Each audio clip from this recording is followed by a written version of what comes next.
lands and specific claims, one on justice, as well as a short presentation on the Indigenous justice strategy. We will then be going into Bill C-61, the Safe Water Drinking Act, plenary, and different omnibus packages on fisheries, environment, and rights. For those of you who were here, you do know that draft resolution 35 was asked to be moved to today. However, the Resolutions Committee no longer has a valid mover for draft resolution 35. If someone would like to move the resolutions, they can go see the Resolutions Committee here on the side. If there are no movers, then we cannot discuss this draft resolution during the Assembly. Quick reminder on one of those resolutions that was handed out, not by our team. Again, it didn't go through the regular process, so it is not a resolution that will be addressed at this Assembly. And again, for resolutions, the late resolutions deadline has passed, so if you had one, it is too late. You can still address for emergency resolutions to our resolutions team, but no longer for late resolutions. And finally, with the plenaries that we have and with the 61 resolutions that we have left, each plenary usually has a resolution that is attached, so we will not be having question periods, as those can be addressed directly during the resolutions process. Quick reminder then, there will be a few omnibus omnibus packages as we mentioned. There needs to be a mover and seconder for each. We will then go through the regular process of reading the therefore be it resolved, the mover, the seconder, and the name into the record, after which we will open it to discussion. There can be amendments made to specific resolutions in the packages, but the package must be voted on as a whole. If ever there's a motion to remove one of the resolutions from a package, that may be done with a motion. But if that happens, that resolution is not guaranteed to pass before the end of the Assembly tomorrow. Quick reminder also that we do have the Circle of Trade downstairs. They'll be there all day today, and tomorrow I believe they end at 1. So if you want to go buy some stuff, support our artists, or meet new organizations, I invite you obviously to go see them down there. And with that, we will slowly begin with our plenary on specific claims. So I would invite my guests to join me on the stage. As they are coming up, I'd like to introduce Jesse Donovan to present a brief overview of what we will be talking about today.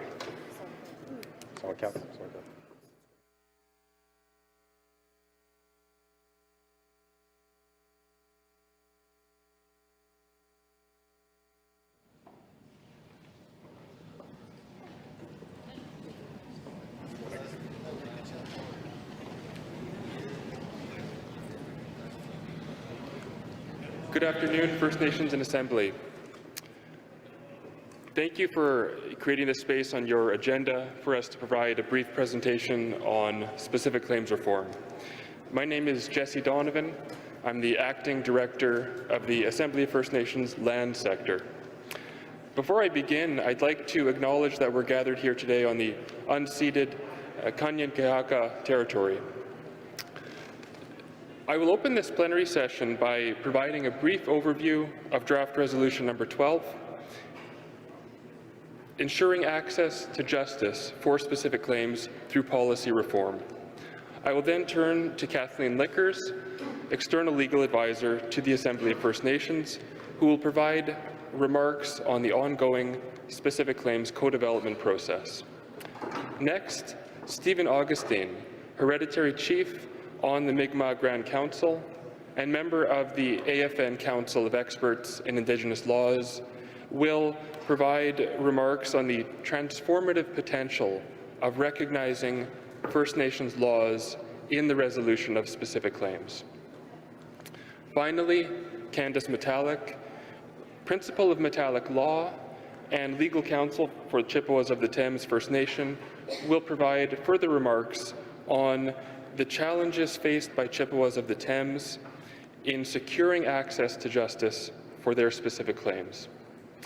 Draft Resolution number 12, ensuring access to justice for specific claims through policy reform, recognizes the critical need for the elimination of the Government of Canada's conflict of interest in the specific claims process. This resolution also acknowledges the urgent need for policy reform while the generational work towards full independence continues. Finally, this resolution calls for adequate funding to fully meet First Nations needs related to the research and development of their claims. We expect this draft resolution to be presented to First Nations in Assembly this afternoon in the omnibus lands package. I will now turn to Kathleen Lickers, who will provide remarks on the AFN Canada specific claims co-development process. Thank you.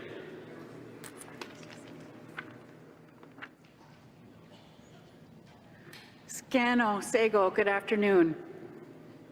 Minister Anand Sangari's remarks to us this morning, reconciliation that cannot be rolled back. We are going to hold him to those words. When the AFN technicians appeared before you last on specific claims, we promised to return and report back on our progress. So long as treaty obligations go unfulfilled, so long as unlawful dispositions of reserve lands and flooding of territories, unfulfilled promises over reserve lands, mismanagement of our lands, or our banned funds and assets by federal officials are not resolved, there will remain specific claims.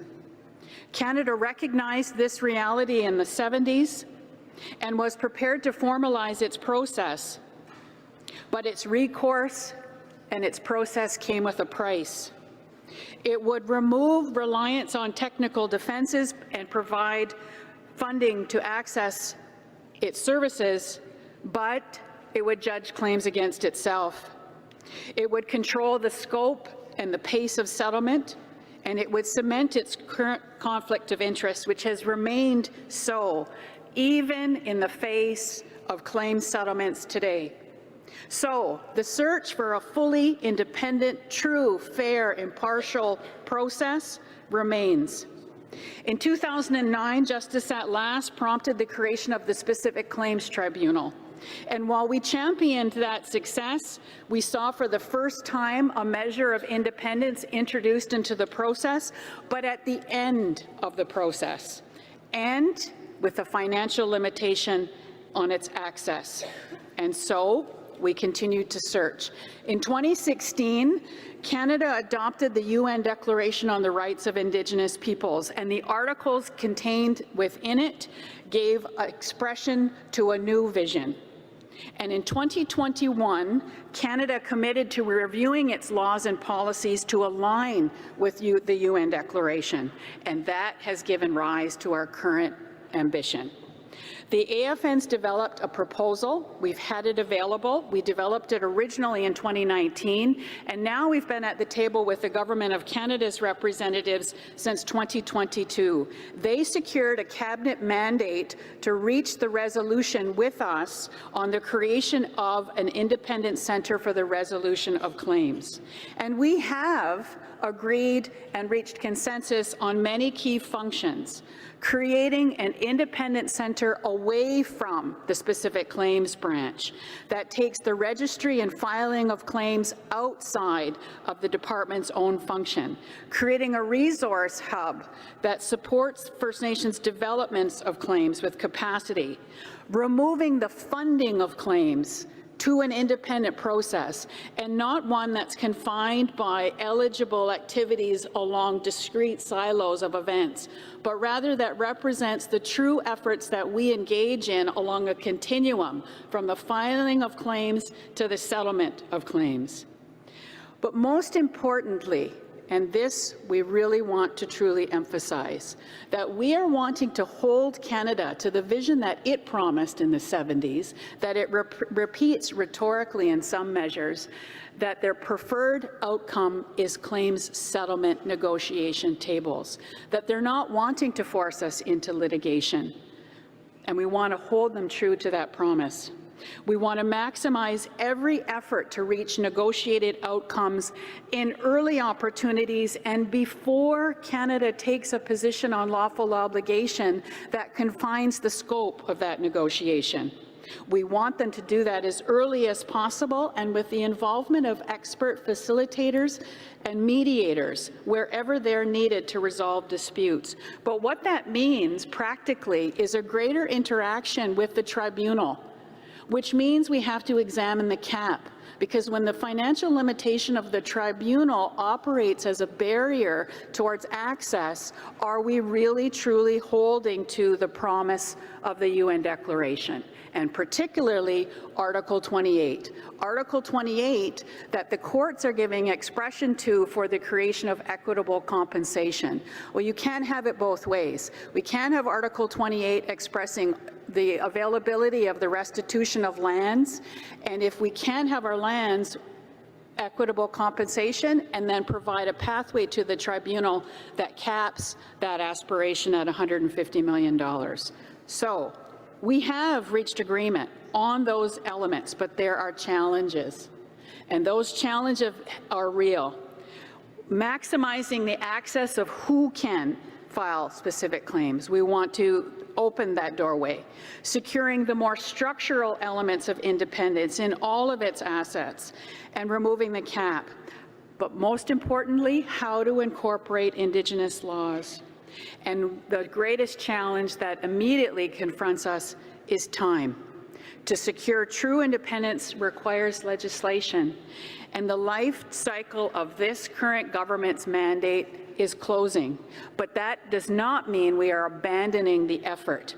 On the other hand, we have to recognize that all of this work is happening in the face of real negotiations, First Nations that are involved in every element of the process, that need to see Canada make policy changes that are real and have an impact now. And Canada can do both. They can make the kind of policy reforms while advancing legislation with us, and we want to hold them to those promises. In creating this vision of the centre, we have recognized that the inclusion of Indigenous laws has to be done with an expertise that isn't confined to Western common law, to support and guide and shape and inform a new way of resolving claims. And to do that, the Assembly of First Nations created a Council of Experts on Indigenous Law. Stephen Augustine has been a member of that council, and he's going to speak to you now about their guiding efforts. Now I go up for listening.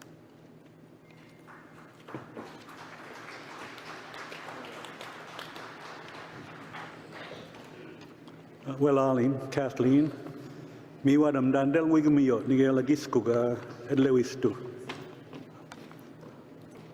The Council of Experts in Indigenous Laws was appointed by AFN in the spring of 2023. Chief Wilton Littlechild, Saugich Henderson, Sarah Morales, John Borrows, Darcy Lindbergh, and Heidi Stark were appointed to the Council of Experts on Indigenous Laws, and I'm the recent appointment.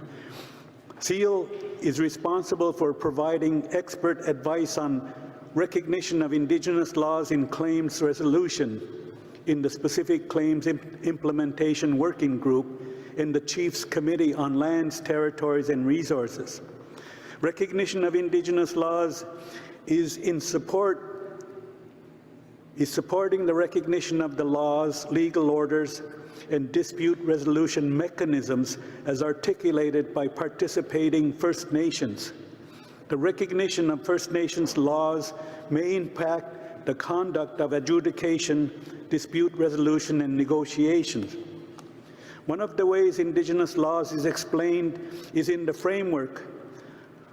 work of John Borrows and Aaron Mills, with other Indigenous legal scholars like Saugich Henderson, Darcy Lindbergh, Isaac Murdoch, Kerry Sloan, and non-Indigenous legal scholar Jane McMillan.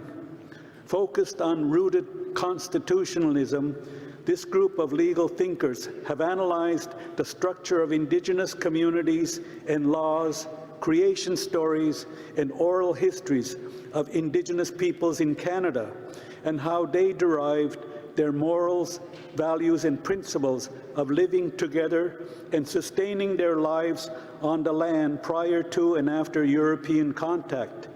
Succinctly put, we obtain our necessaries for life from the birds, plants, animals, and fish. Combining water, wind, fire, and soil, we are able to negotiate our survival from Mother Earth, using ceremonies to appease the spirits which are ever present around us. We are still trying to survive on the land today, but we are getting resistance from Crown agents when we are exercising our Indigenous Aboriginal rights. The Crown is also using British common law systems and property laws to evaluate our lands for restitution, but they are overlooking our Indigenous relationships to the land and ignoring our Indigenous legal perspectives, our spiritual, ceremonial, and medicinal valuation of our lands. We need our Indigenous laws to be recognized and implemented in the specific claims process. Thank you. And our next speaker is Candice Metallic Walalio. Thank you.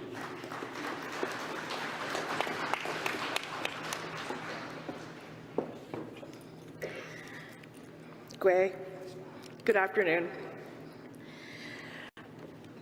There are several features of Canada's specific claims policy that require immediate reform in order to comply with the Supreme Court of Canada case law and the United Nations Declaration, both of which require Canada to provide First Nation claimants with equitable compensation for historic Crown breaches of its fiduciary duty. In my short time today, I will briefly review 3 of those areas, and you'll find in your resolution packages, resolution number 12, that will provide some detail to that as well. The backdrop of my presentation and my talk today is the principles of equitable compensation, and there are several of those, but one of them is that First Nation claimants need to be restored with what they lost due to the Crown's breach of its fiduciary obligations. The first area of policy reform that we're advocating for relates to the disruption of the cultural and spiritual connection that First Nations have to their land, the very thing that Stephen just briefly spoke about.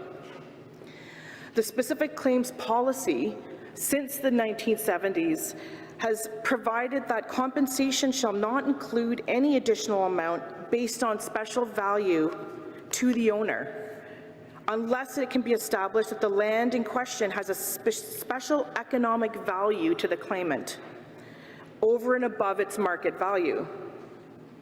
This clearly does not reflect what claimant First Nations lose when their lands are unlawfully taken. The Supreme Court of Canada, in several decisions going back several years, has described First Nations lands as sui generis, and that is a fancy word meaning it's unique because it has special properties that First Nation peoples hold dear. And by describing lands as sui generis, it drew a really important distinction between fee simple lands and how they should be treated. In the most recent Supreme Court of Canada decision in Southwind, the court again reiterated the special nature of reserve lands, recognizing that Aboriginal lands have an important cultural component that reflects the inherent and unique value of the land to the community, which is central to their identity and their culture. So, according to the courts, when First Nations lands are being valued in the compensation process, rather than being afforded the bare minimum, First Nations should be entitled to the full potential value of their lands, considering the nature of the First Nations interests, the impact on the community, and the value of the land to the project in question. So what does this mean for the assessment of fair and equitable compensation for specific claims?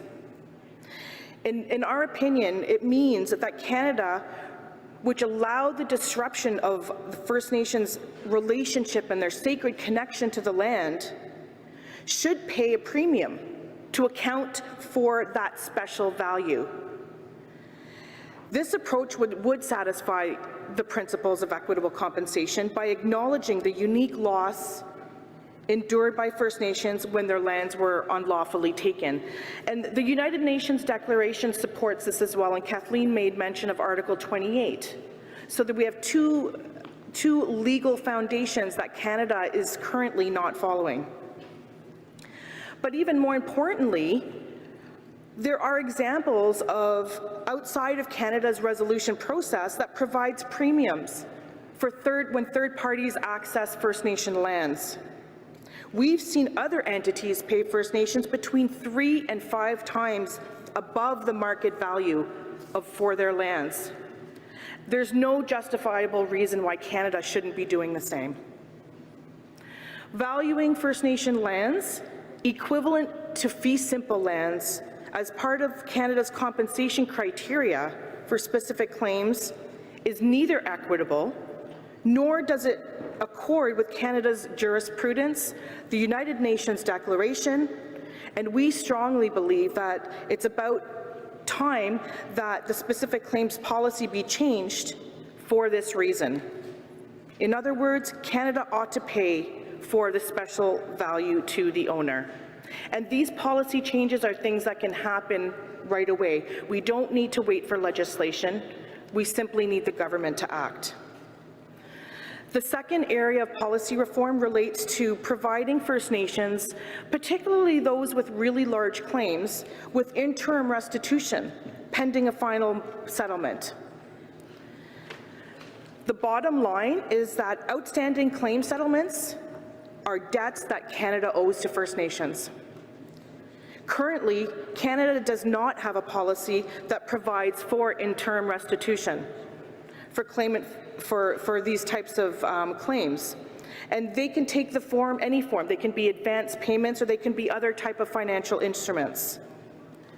For those First Nations who are involved in the claims resolution process, understand how long the process takes and how costly it is to achieve a settlement.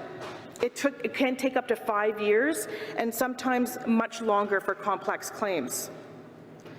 Providing advance payments on financial settlements or other types of financial arrangements would enable Canada to reduce its debt, including the interest that will accrue on the total settlement payable. And it would also enable First Nation claimants to mitigate its losses, to get a jump start on addressing urgent community needs, such as critical infrastructure projects, economic and land back opportunities. The Government of Canada ran a very limited and exclusive pilot project on providing First Nation claimant with an advance payment pending a settlement.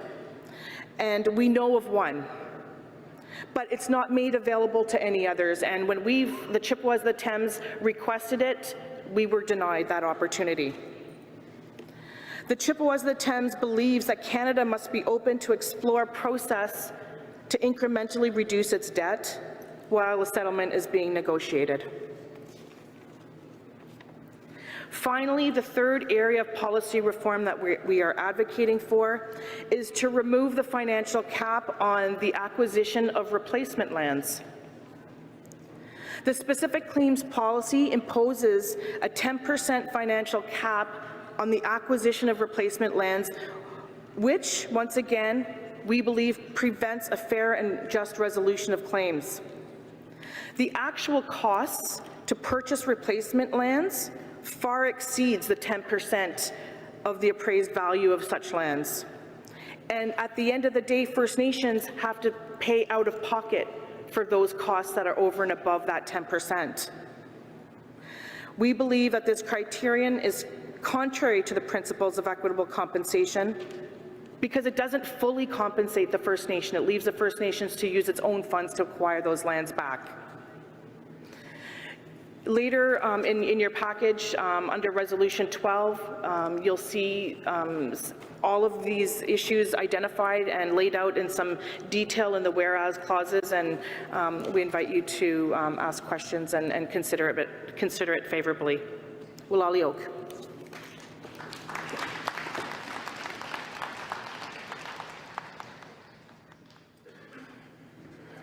So Walalia, to all of you for that presentation. As mentioned, we will not be going into a question period as we have a resolution on this theme, so the discussion will happen during that. But I would like to take the time to thank Jesse Donovan, Kathleen Lakers, Stephen Augustine, and Candice Metallic.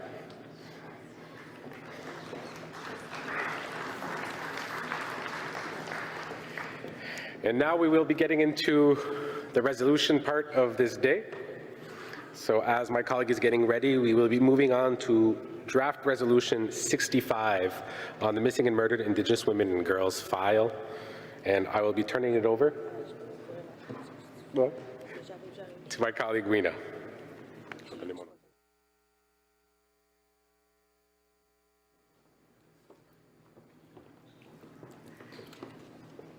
Congratulations to our panel. Very, very interesting, and thank you for your work. Merci, Cédric. Alors, nous sommes Thank you, Cédric. à la partie So we have now reached the resolutions, the resolution projects, and now we will address resolution number 65, entitled Call for an Independent Inquest into the deaths of Rebecca. enlarge the text because even though I have glasses,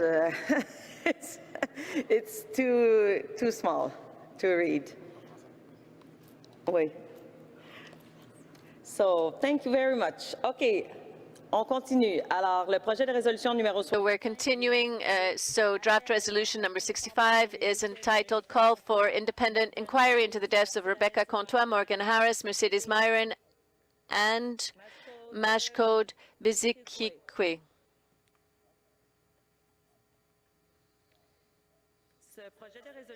This project for resolution number 65 was proposed by Chief Betsy Kennedy. Chief Kennedy, êtes-vous présente dans la salle? Si vous pouvez lever votre main pour... Watch mover is at microphone number 1.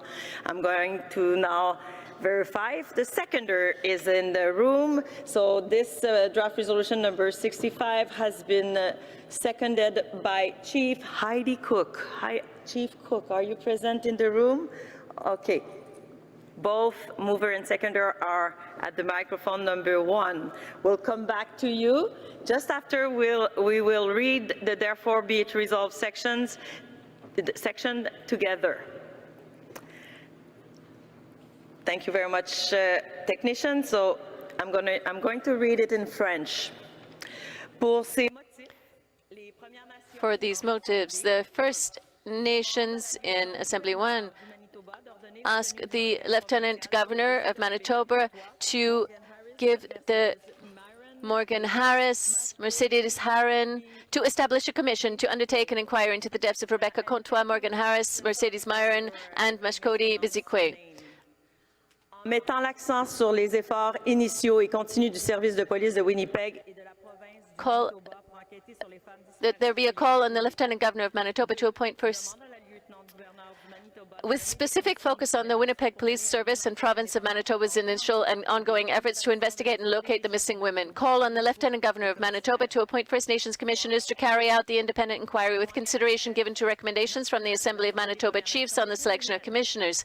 3. Direct the AFN National Chief Cindy Woodhouse to write a letter to the Honourable Anita Neville in support of immediately establishing a public and independent inquiry into the deaths of Rebecca Comtois, Morgan Harris, Mercedes Myron, and Mashcode Bizikwe. 4.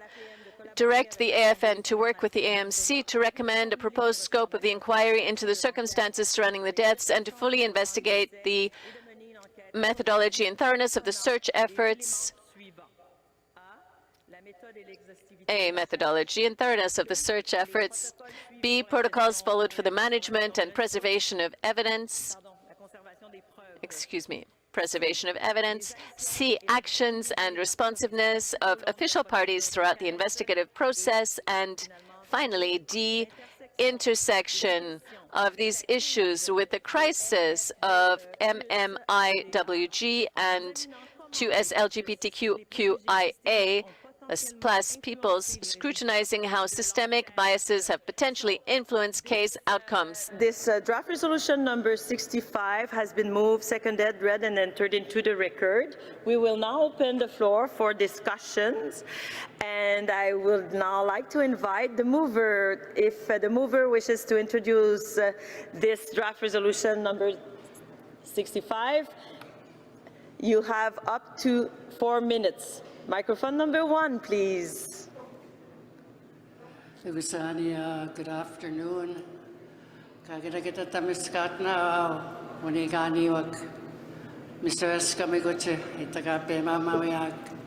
Minagitsige kon, epis anemuta maganuska, is minagisaga, kisanaskumwan.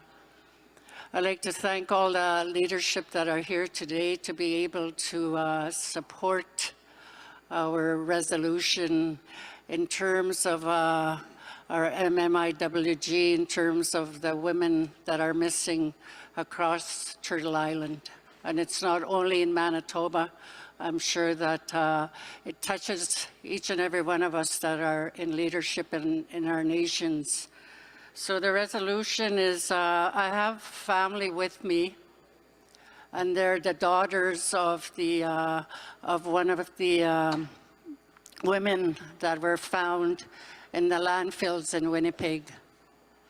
And so they're with me here today to be able to, I'm going to give them time to speak, and that they're going to speak to what is being presented here. So I'd like to do that, Chair.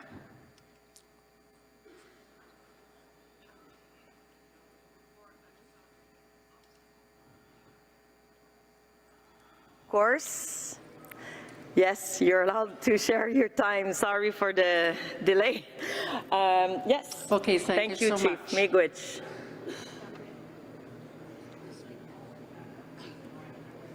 Bonjour, Anin. My name is Cambria Harris, otherwise known as West Flank Sparrow Woman. I'm a MMIWG 2S Plus advocate for my mother, Morgan Harris, as well as 3 other Indigenous women who are currently lying in a garbage dump, a city dump at that, and our women are being told that they're trash. That's what happened over the last year, and there was a sad precedent set with the decision to initially not search the landfill and the lack of action towards searching it. We're asking for an inquiry to look into the circumstances of the lack of action towards the search of the landfill, and also an investigation into the policing and their decisions surrounding not to search. When you don't search a landfill, you're setting a dangerous precedent that our women are trash and that they're going to stay there forever. You're sending that to an entire community, and you're sending that to a nation at that. So we're taking back that precedence, and we're taking back our value and our power by searching the landfill, which we have fought hard for over the last 2 years. 2 years ago, I sat here at AFN, and I was begging and crying for all levels of government to find and search for my mother, Morgan Harris. And now I can finally say that we're doing it.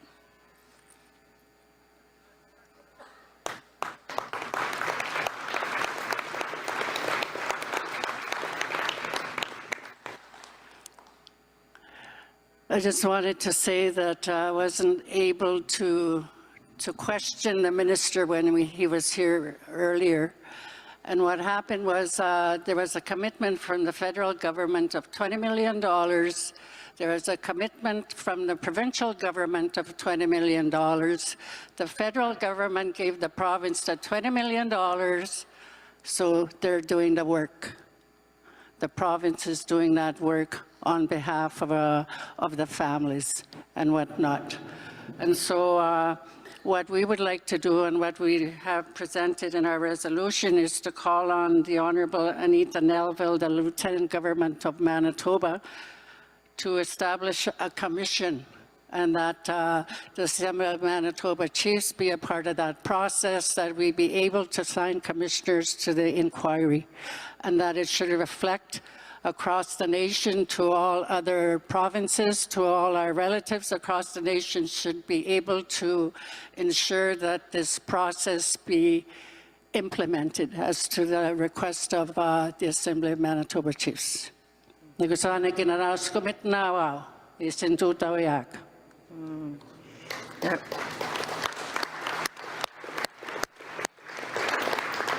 MMIWG Chief. I would now like to invite the seconder. And seconder, if you can please, just want to make sure that I got your name, full name correctly. If you can please state your name and you have 4 minutes. Thank you. My name is Anya Valentine. I am the counselor from Mississipauga Cree Nation. I am proxy for Chief Heidi Cook. And I support this resolution because it is something that touches every First Nation community, every First Nation member, and their relatives. So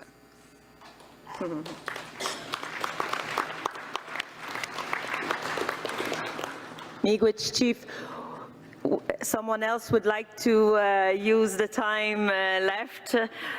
Otherwise, I'm going to go to microphone number 2, but there's no one. Microphone number 1. Anine, my name is Melissa Robinson, and I am cousin to Morgan Harris. I'm here to talk a little bit about our Winnipeg police and how they failed us as a family and the many other families that are out there.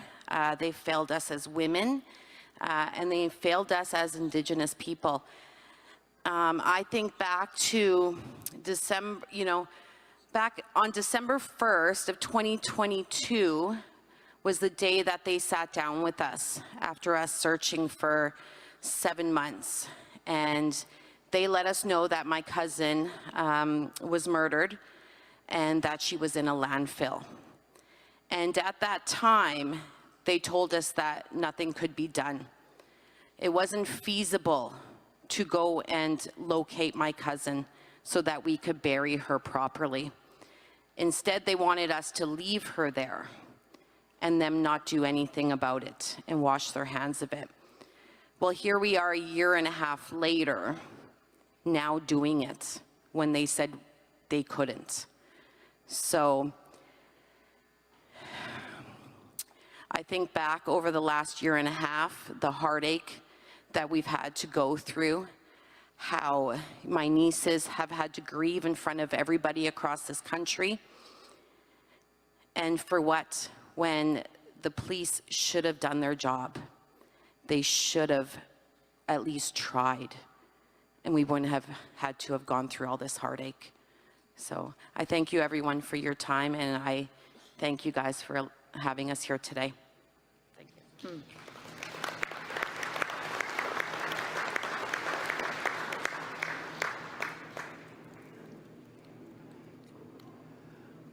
I just wanted to mention as well with the woman that Morgan Harris, Mercedes Myron, Muscude, Benesi, Square, we were never able to identify this young woman, where she came from, or where her relatives came from. And so that was a name that was given to her by the elders in the case we ever find her identity, as well as Tanya Nipinak, which goes back years before.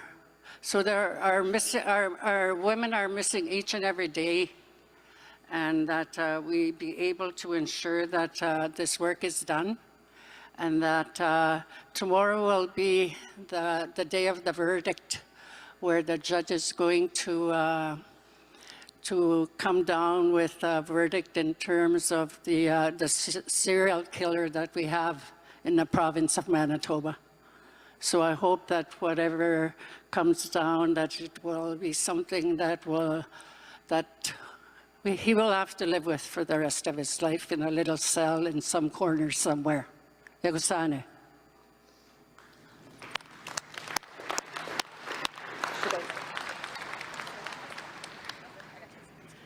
One last thing, there's 10 last seconds. So I just want to say that regarding the landfill search, if you want to move forward in a proper way for our people, educate and reform. But you can't have reform without education, and you can't have reconciliation without either of those. Otherwise, it's pointless.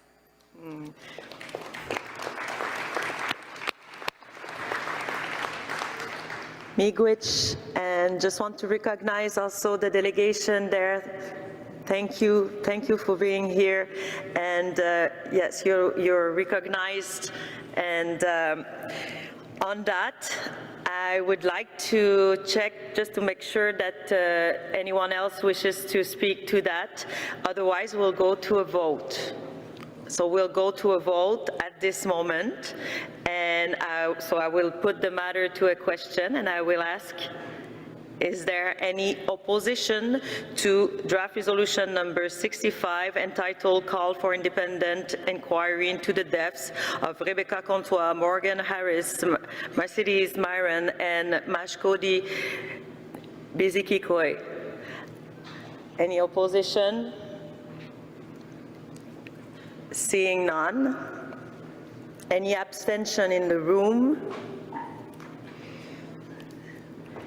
Seeing none, I now declare that draft resolution 65 is carried by consensus. Congratulations.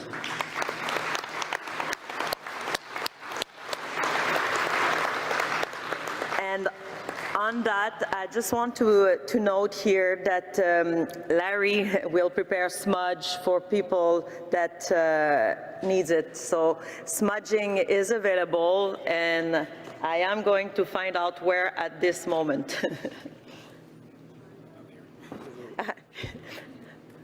So it's going to be available, and I'm sure we will all see that when it's available. So Larry, I don't know where you are, but smudging is available, and we will continue with the next draft resolution. And on that, I will turn the floor over to my colleague, Cedric, but we'll go slowly just to recognize the moment. So thank you very much.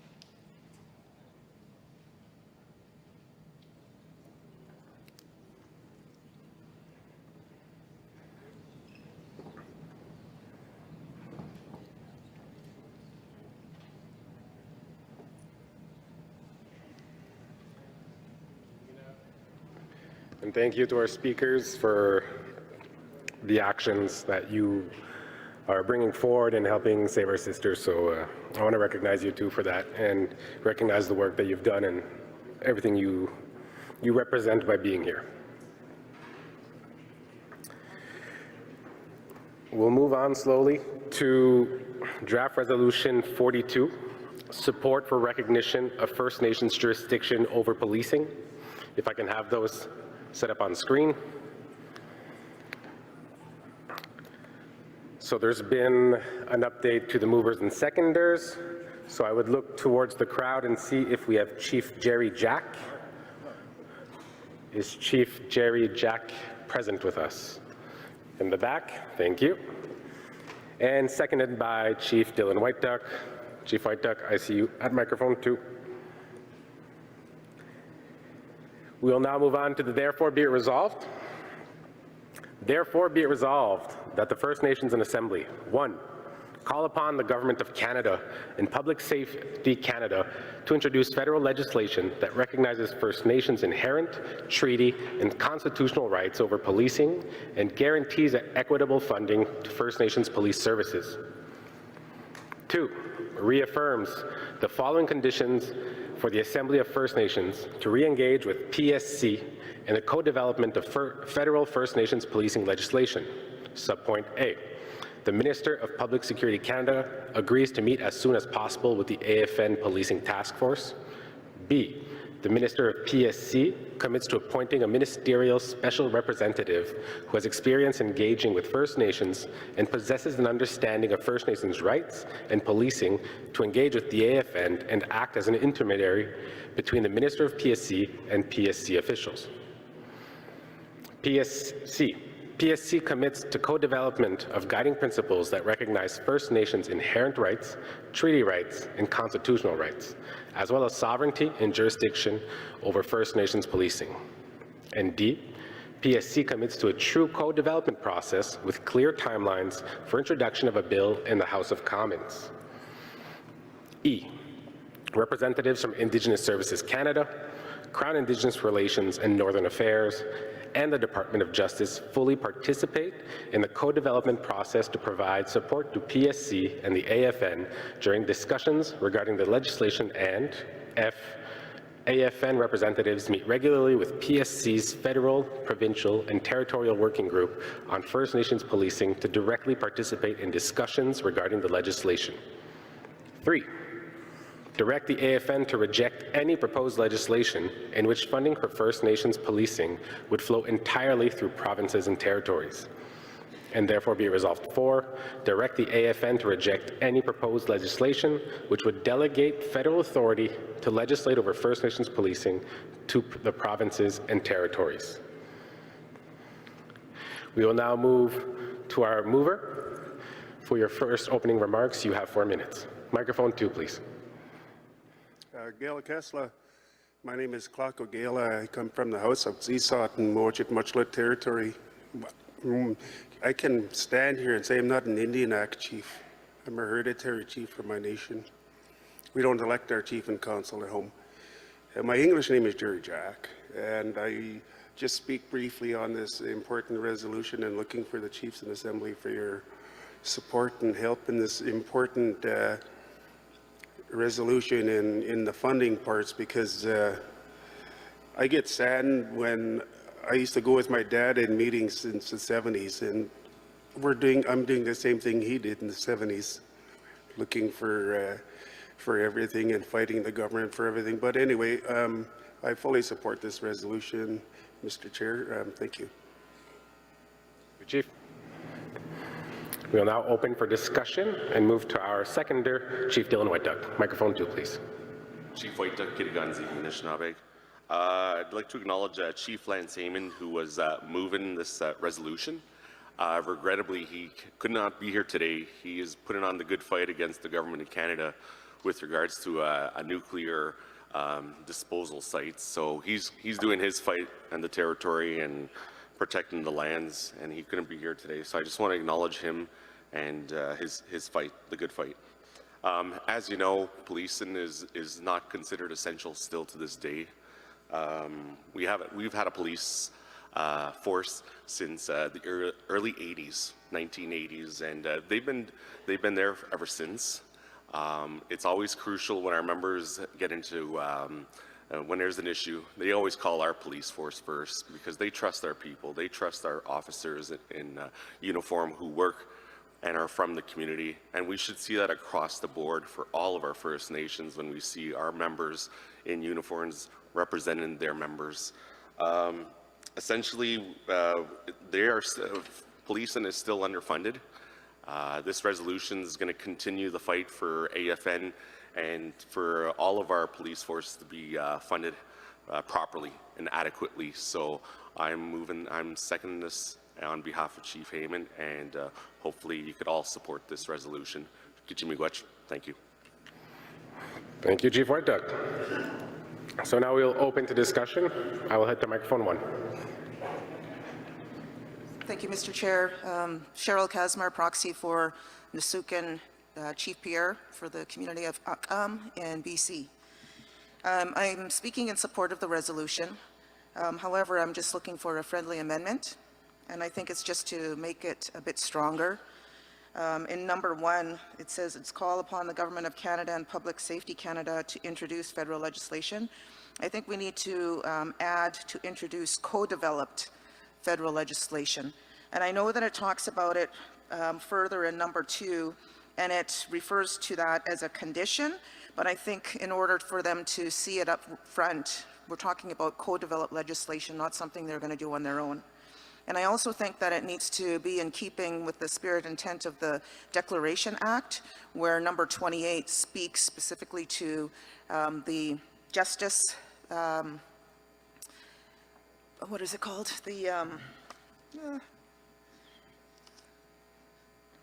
Sorry, I have to find it.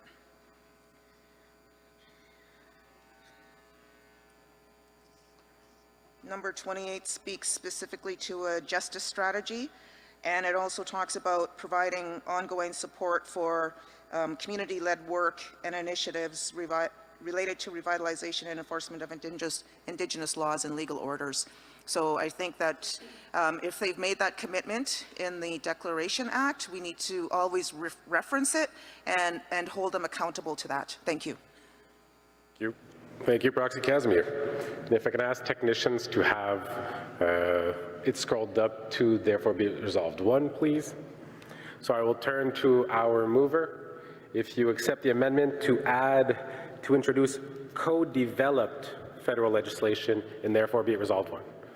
I see we have a thumbs up, and I will look to our seconder, and we have a thumbs up. So the amendment is accepted. I will now go to microphone number 2. Thank you, Mr. Speaker. Ryan Hardlock, Prince Albert Grand Council Grand Chief, proxy for Rennie Chaboyer, Kimberley House, Cree Nation. Kinotita tamiskat na ogma kogmais kuyog. Kidos magan siga nagmina. Tamiskat na. Utimina gutapag yogutas connect the observers in the back. I acknowledge everyone here today. No, I didn't have any opportunity. First of all, I support the resolution. Very important area right now in our First Nations, in the safety of our First Nations. Chiefs, I want to commend, the nations that have their self-administered policing, and there are many, but I just want to commend them for what they have done. The initiative that they took. Also the nations that have reenacted their laws, their First Nations laws. I commend you for the work that you've done. I also want to commend, the provinces, I guess, that supported those nations that have their own self-administered, if there was support there. In Saskatchewan, where we're from, we have only one self-administered policing, and that's File Hills and Coppell. I certainly want to commend them for taking that initiative and not waiting for the governments. In Saskatchewan, where I work with the chiefs in the Prince Albert Grand Council, we are still policed by the RCMP today, with those challenges that continue with the RCMP. We all know about that, chiefs. But we're under what they call community tripartite agreements, and that's Public Safety Canada and the Saskatchewan government, the provincial government, with the First Nations. And many challenges. We want to get away from that, and that's a form of First Nations policing from the early 90s. The province of Saskatchewan, you probably heard that they've created their own provincial police force, a form of provincial police force, and that's the Marshal Service that they have. They went ahead and did that without, our consent and without working with us. They went ahead and did that. And we all know what's that going to do. Prince Albert Grand Council, where I work, we have funding to work towards self-administered policing, and that's what the work that we're doing with our First Nations. But again, that's controlled by the province. The province. But we are, that's the area that we want to go. And we certainly, support, I guess, this resolution and also the legislation that's been there and making the Indigenous policing an essential service. And to get that funding that's really needed in self-administered policing flowing without that challenge. So I just wanted to say that I didn't have an opportunity to speak on this with the presenters there this morning. So I thank you.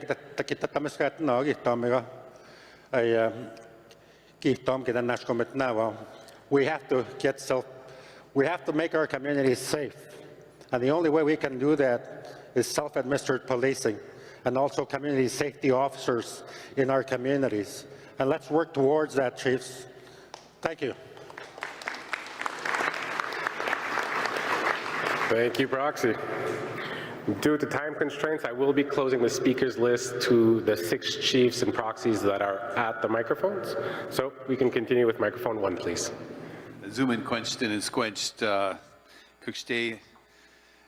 Chief James Hobart, Spuzzum First Nation, and I just want a really friendly amendment. I support this, and I guess in echoing what the last speaker said, is he spoke of the community tripartite agreement, but didn't give the process, and I'm pretty sure that this is what he was meaning to do, is to say that lift.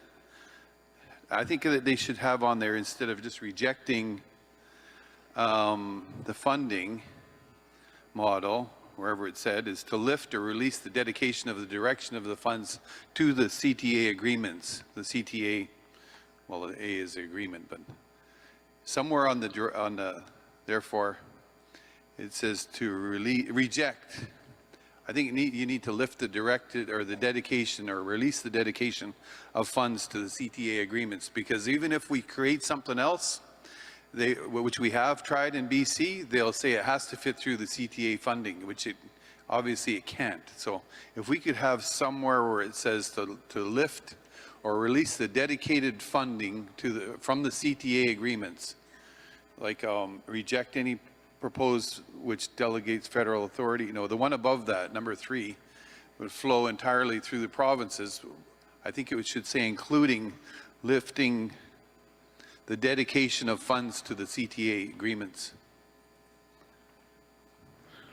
Perfect. Thank you for that proposed amendment. I'll look towards our resolutions committee to see if you have the language to add to point, therefore be resolved 3, including lifting the dedicated, the release. I will look back towards Chief Gobart.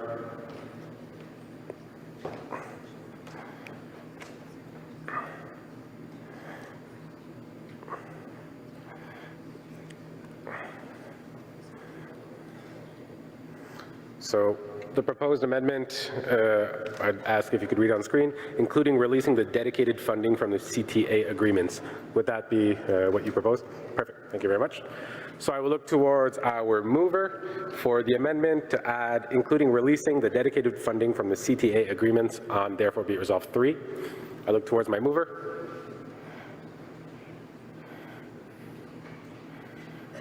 I see my mover and my seconder both giving me a thumbs up, so the amendment is accepted. I will now go back to microphone number 2. My name is Peter Beattie. I'm the chief of the Peter Ballantyne Cree Nation in Saskatchewan, one of the largest First Nations in Canada. We have 9 communities and over 12,500 members. So I'm speaking in relation to the draft resolution and in favor of it for the most part. But I just wanted to point out that right now in Saskatchewan, we rely on the CTA funds to provide policing on our reserves. And moving forward, I know what the gist of the resolution is in terms of code development.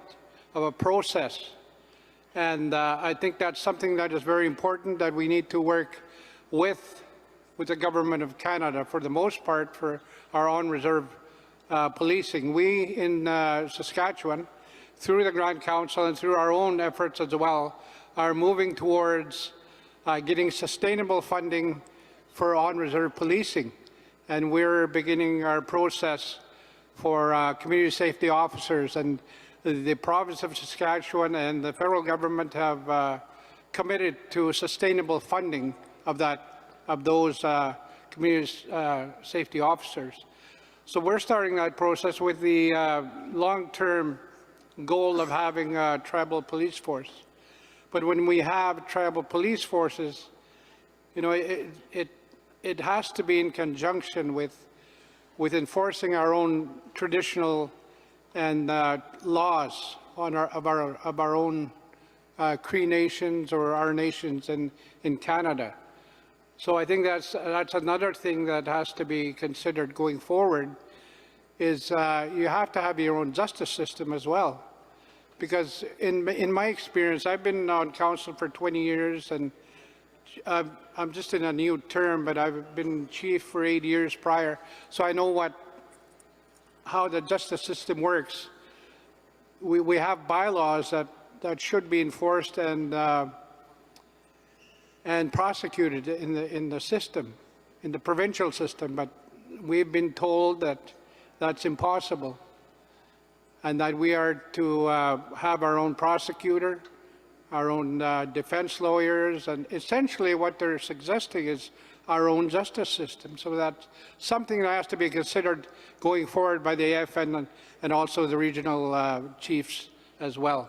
So I am, as I say, in support of the resolution. But, you know, in releasing the dedicated funding from the CTA agreements, I think would present a problem for us in Saskatchewan. And I think that's something that we'll see what the impacts of that are, but certainly just to make people aware that we rely on that funding for our policing on reserve in Saskatchewan. So hopefully it doesn't present huge problems for us, but I'm in favor of the resolution. And ask ko now ano skag do taga PAI kag do mi nga pinto tamik kag do gumawak mi non tatuskiok mi ngi do paditsig Mr. Speaker. I acknowledge everyone in the room. Tinigi. Thank you very much. Thank you, Chief Beattie. I will head to microphone number 1. Bonjour, Wakyan Kutnis Nikas, Makondotem, North Kamigoning Donji.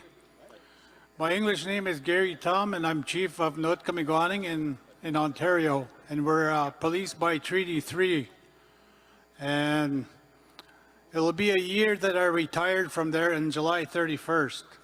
I had a career of 30 years of my dream job. I enjoyed going to work for my people.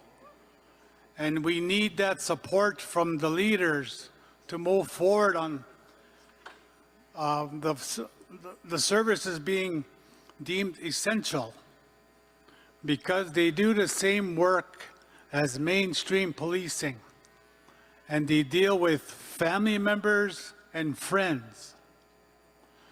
Recently, we had one of our young ladies go missing. Skeletal remains were found. We're still trying to identify who that person is, but we have an idea. And this is the realities that frontline officers see day in, day out. They're drowning. They need support. They need more officers on the road. It takes an hour for police to get to my community because they're stationed in Kenora and everything's an hour. We got Grassy Narrows, Wapsimong. They're an hour away. Shoal Lake, 39 and 40. They're 40 minutes away. So sometimes it's too late by the time the police get there. something tragic has happened. And we need to properly fund our police services. I know a lot of frontline officers that are there, they care, they enjoy working for our people. And we need to support them. This is one of the reasons why I ran for chief in my community, was to make some changes, positive changes in my community, in my treaty area, now nationally. And I want to be heard. We need to move forward on stuff like motions like this, because our people are dying. No epidemic with drugs, alcohol, no homelessness. So we need to do this right, and we need to do it now. Thank you. Thank you, Chief Gary. Next on our list, microphone number 2, please. Good afternoon. Regina Crowchild, proxy for Chief Roy Whitney of Tsuut'ina Nation. You know, I agree that policing is an essential service. It is required. And like I said this morning, we, as a sovereign nation of the Dene Nation, we do not give authority to Canada to delegate authority to us as a sovereign nation. I've been saying this, so I'm wondering here, see, we retain the right to our own justice system. And it's even written in the written text, which we don't all agree with in some of the areas that we ceded and surrendered our territories. That's not true.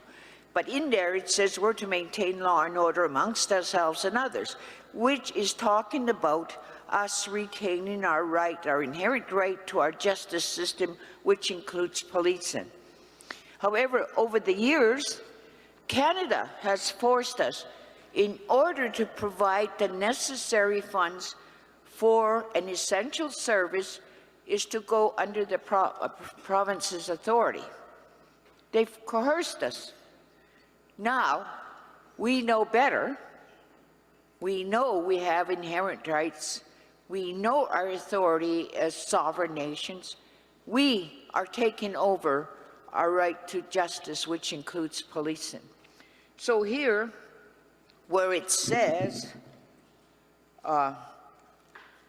direct the AFN to reject any proposed legislation which would delegate federal authority to legislate over First Nations policing to the provinces and territories.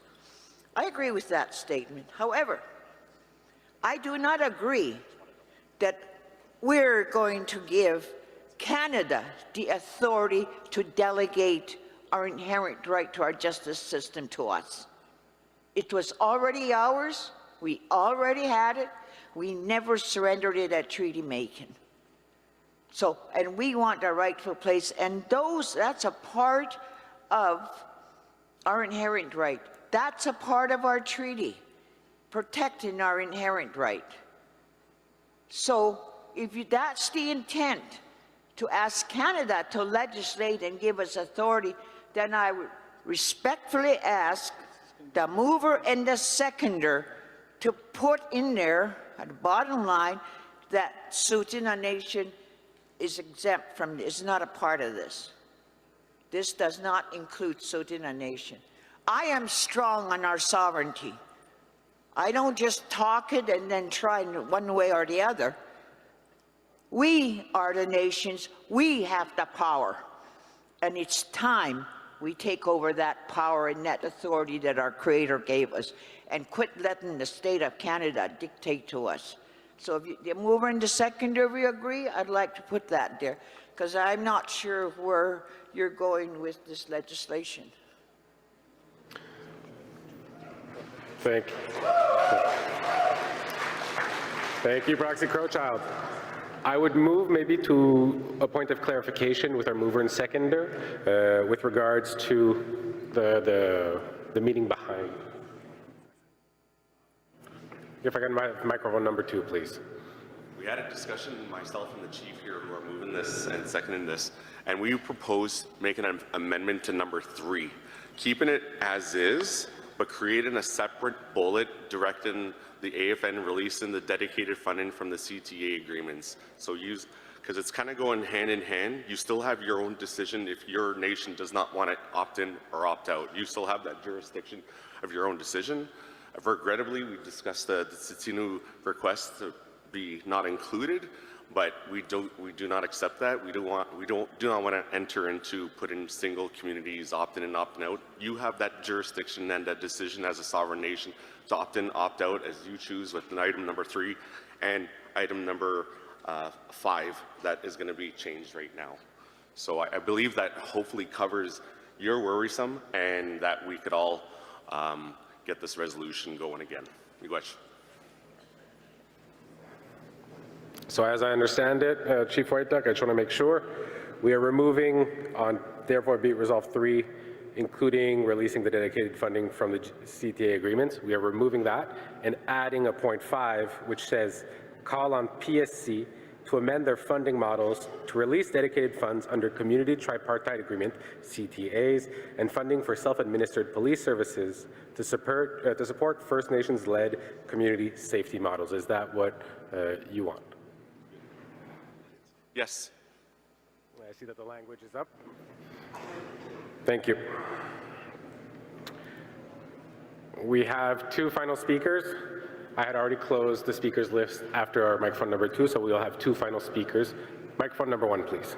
Frank McKay, I'm Sachigo Lake First Nation Doji, and I'm from Northern Ontario Remote First Nation. And I just wanted to comment and also get clarification on the resolution. My comment is that, Sachigo Lake First Nations is a sovereign nation. And we never gave up our jurisdiction to the safety and the protection of our people in the community. They have taken every step, to protect them from the drugs that are coming in, the alcohol that's killing our people and destroying our families. So we were taken to court over that because they hired security guards, to conduct searches. Just like in any other airports, we conduct the same searches, and that we go to homes where drugs are suspected, and so we undertaken to continue to exercise our right in that way. So we support the resolution in relation to having the jurisdiction in there, that we never give that up, and we should not give that up in any negotiations that we have with Canada and Ontario on that issue. So we support that. But the clarification I want is that we have a tripartite agreement, which the federal government provides 52% of the funding, and also Ontario provides 48% to our police force. And what we want to get clarification is, in this number 3, it says, direct the AFN to reject any proposed legislation in which funding for First Nation policing would flow entirely through provinces and territories. So the current arrangement we have is working.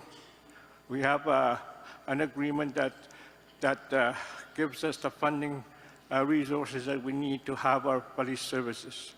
The problem we have is the recruitment, recruiting the police services, police officers to come and serve our people. So we have challenges. So so that's a clarification I need to do. What does this mean to our current federal arrangement and provincial arrangement? Thank you, Frank. I will look towards our mover and seconder if they want to comment on it. I do believe, though, with the point 5 that was added that you can see on the screen, we say call on PSC to amend their funding models. So amend would be not completely closing them off, as was mentioned, but amending their funding models to release dedicated funds under CTAs and funding for self-administered police services to support First Nations-led community safety models. I don't know if that is enough clarification for you. If not, we can head to our mover and seconder to respond. And also, just to get further information on that issue I'm talking about, is that we made an application to the provincial police public community safety act into the for our police services to come under the Police Services Act as a police service. Right now, we're just a program, and as a result of that, we just get yearly funding and so on, and we don't get guaranteed commitment year after year. So we are going into this to be recognized. Our communities support it. You know, our police force to have the same standards as in Ontario and in Canada, a police force, to be recognized as a police force. So that's the reason why we are going under this provincial police service act, so we can access the resources, same level of funding, same standards, so that we can adequately police our communities. So, and that's why I'm saying that, you know, I don't know how this is going to affect resolution, if it's only going to flow. I don't know how it's going to flow. I believe that, therefore be it resolved, one might address this. We say call upon the Government of Canada and Public Safety Canada to introduce now co-developed federal legislation that recognizes First Nations inherent treaty and constitutional rights. So that's the recognition part. And then over-policing and guarantees equitable funding to First Nations police services. So would that be enough clarification? Good, perfect. Thank you. Thank you. All right. And our final speaker, we have... I asked for an amendment, and the mover and the seconder said no. They can't pinpoint one nation. And I don't like the fact that because we have been coerced into Canada legislating over us, that we accept money from them. Canada prospers on our lands. Canada forces us into these legislations in order to take care of our peoples, including policing. And yeah, we're doing our own laws. We're covering as many jurisdictions as we can, and we're not going to stop till we're done. We even went to court, and we won in court that the province of Alberta has no jurisdiction on our lands, on policing. And yet, our own leaders are telling us, well, you accept money, and as long as you accept money, you're not going to be sovereign. Damn rights, and that's why we're doing our jurisdiction. You know, and it's frustrating. We were coerced into going to tripartite agreements because that was the only way we could get the necessary funds to provide our policing. That's an inherent right that we have. And you put in those resolutions inherent rights and jurisdiction, and yet you're asking an alien government to give you authority. That's ridiculous, in my opinion. So I just said, that's fine. But I want to inform you, anything that deals with our inherent right and our treaty rights as certain nation of Treaty Number 7, I put you on notice, you have no authority to undermine our authority. We tried a political process. We can't win in a political process. We have to reconsider how we're going to deal with this, with all of you, including Canada. Thank you, Proxy Crowchild. And I would go to microphone number 2 for our final speaker. Okay. Chief Lehman, Beaver Lake Cree Nation, Treaty 6 territory. Just real quick, I'm going to share with Chief Bonspiel as well. A friendly amendment so that funding would not flow through any other third party, including the AFN. Okay? For clarification, would that be in therefore be it resolved number 3? Is that where you would see That would fit in number 3. through, so entirely through provinces and territories, and the language that you wish to add is including third party?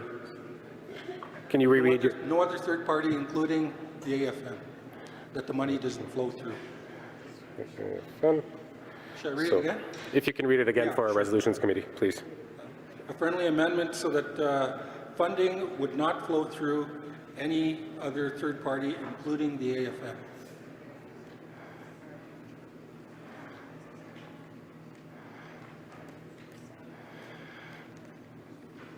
So I am looking to our resolutions team. So and therefore be resolved 3 would be to add at the end, not go through any other third party, including the AFN, I believe is the language that was presented. So we have suggested wording here of direct the AFN to reject any proposed legislation in which funding for First Nations policing would flow entirely through provinces and territories, comma, or any other third party, including the AFN. Is the language correct for Chief Lehman? Chief Lehman, is the wording that you see on the screen okay? I think the wording's good. I also think it acknowledges what Chief Crowchild just mentioned too, a little bit about that, where the funding all goes and stuff. So I think it encompasses all of the things we discussed here, and we're fine with this as well. Miigwech. Perfect, thank you.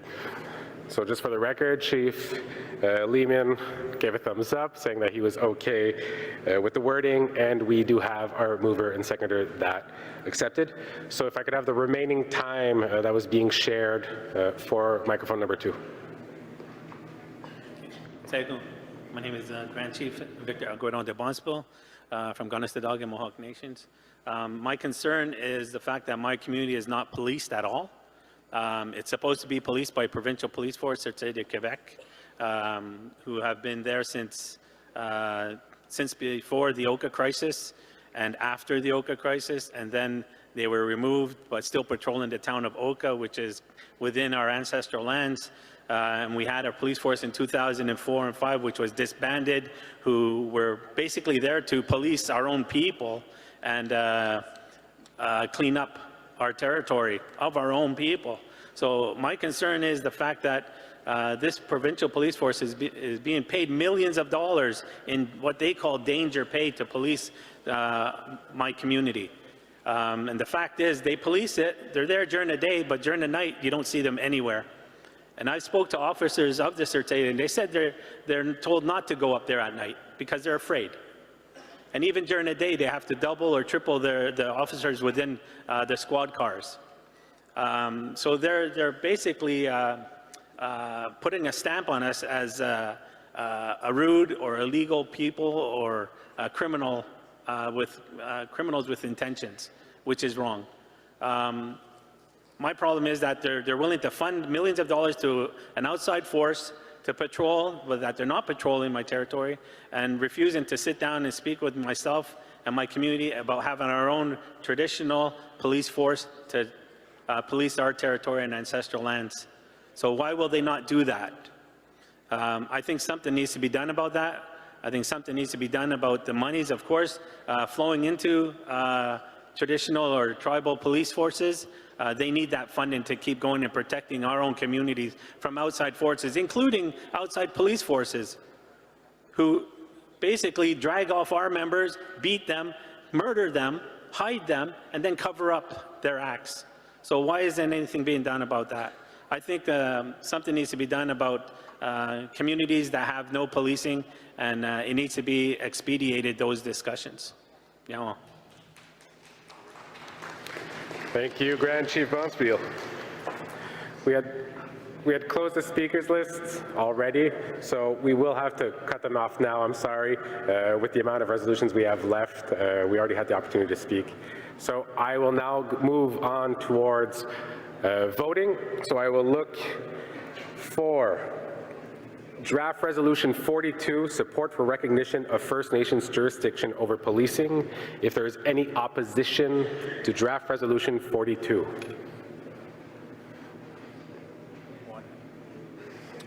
We have one, and it will be recorded. We've already started the voting. I'm sorry, Chief Miracle. I would ask, is there any abstentions for Draft Resolution 42, support for recognition of First Nations jurisdiction over policing? We have an abstention from Chief Miracle. Reason why? Can I record the reason why? And you would like your reason recorded? Yes. The CTA provision in number 5 doesn't take into account how policing is funded in Ontario. The province of Ontario funds 48% of the policing costs. Canada only funds 52% of it. And so we need it just throws the current funding model out the window. And there's no discussion if the federal government's going to be willing to assume 100% of that. And so I can't make decisions without adequate information. So it's just as tell Canada to stop funding the Solicitor General and give us the money. Where does the other 48% come from? Your abstention is noted. Thank you, Chief Miracle. This will not work. Thank you. We will now move on to look. One final time, is there any abstentions? We have one noted. Seeing none. Draft Resolution 42, support for recognition of First Nations jurisdiction over policing, is adopted as amended. Thank you.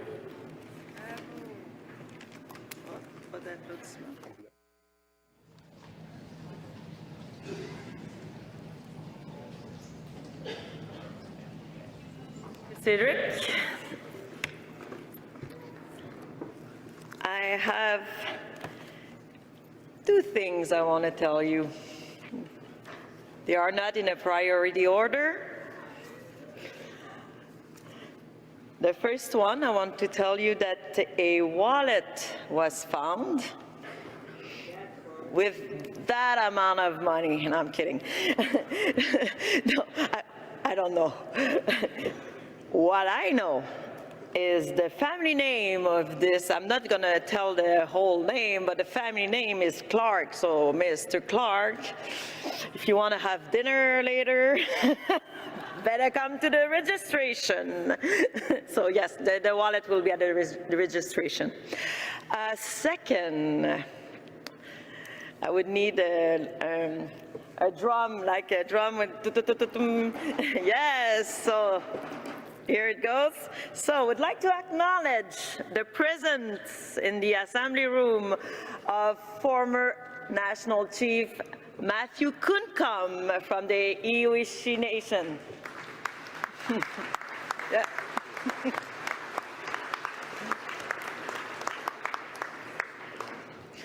If I remember correctly, it was back in the beginning of 2000 years, the beginning of 2000. So thank you for being here. And now we are going to deal with an omnibus resolution. So here we are, we have an omnibus package. Just for you to know, we're going to do this omnibus package number 1, lands and specific claims. And then we will have a short Indigenous justice strategy plenary, but it's not going to be a plenary. It's just because it's mentioned here on my sheet, but it's not a plenary.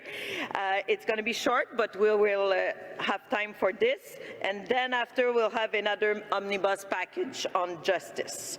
So, going back to the omnibus package number 1, as you all know by now, all draft resolutions related to the same topic, which is now lands and specific claims, are grouped together by the resolution committee. And for that, we have a new mover for this omnibus package and a seconder for this omnibus package. So what I need to do and it's going to be the same thing for all omnibus package. We will go through, I will read each title, I will mention each number and each title of the 4 draft resolutions contained in this first omnibus package. Then I will look for the mover and the seconder, and then we will read together the therefore be it resolved section of these 4 draft resolutions. We will then open the floor, invite the mover first, and then subsequent, and the seconder, and then subsequent chiefs and proxies. If there is an amendment, it will be very helpful to first mention which draft resolution you're referring to, the amendment, and we'll deal with one amendment at a time. And if there's a need to remove a draft resolution from the package, it will need to be proposed and seconded. So we will need a mover and a seconder for that, and we will vote on that. So first thing first, we will read, as I mentioned, the four titles. So the first one, draft resolution number 11, entitled Advancing Additions to Reserve Reform. Draft resolution number 12,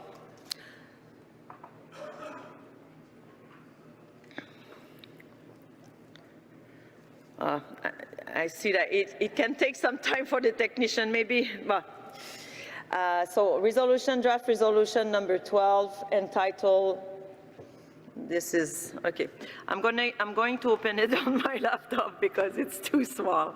Okay, ensuring access to justice for specific claims through policy reform. The third one, draft resolution number 13, is entitled Urgent Support for the Repatriation of First Nations Lands. The last one in this omnibus package number 1 is draft resolution number 36, entitled Exercise of Inherent and Treaty Rights on All Treaty Crown Lands.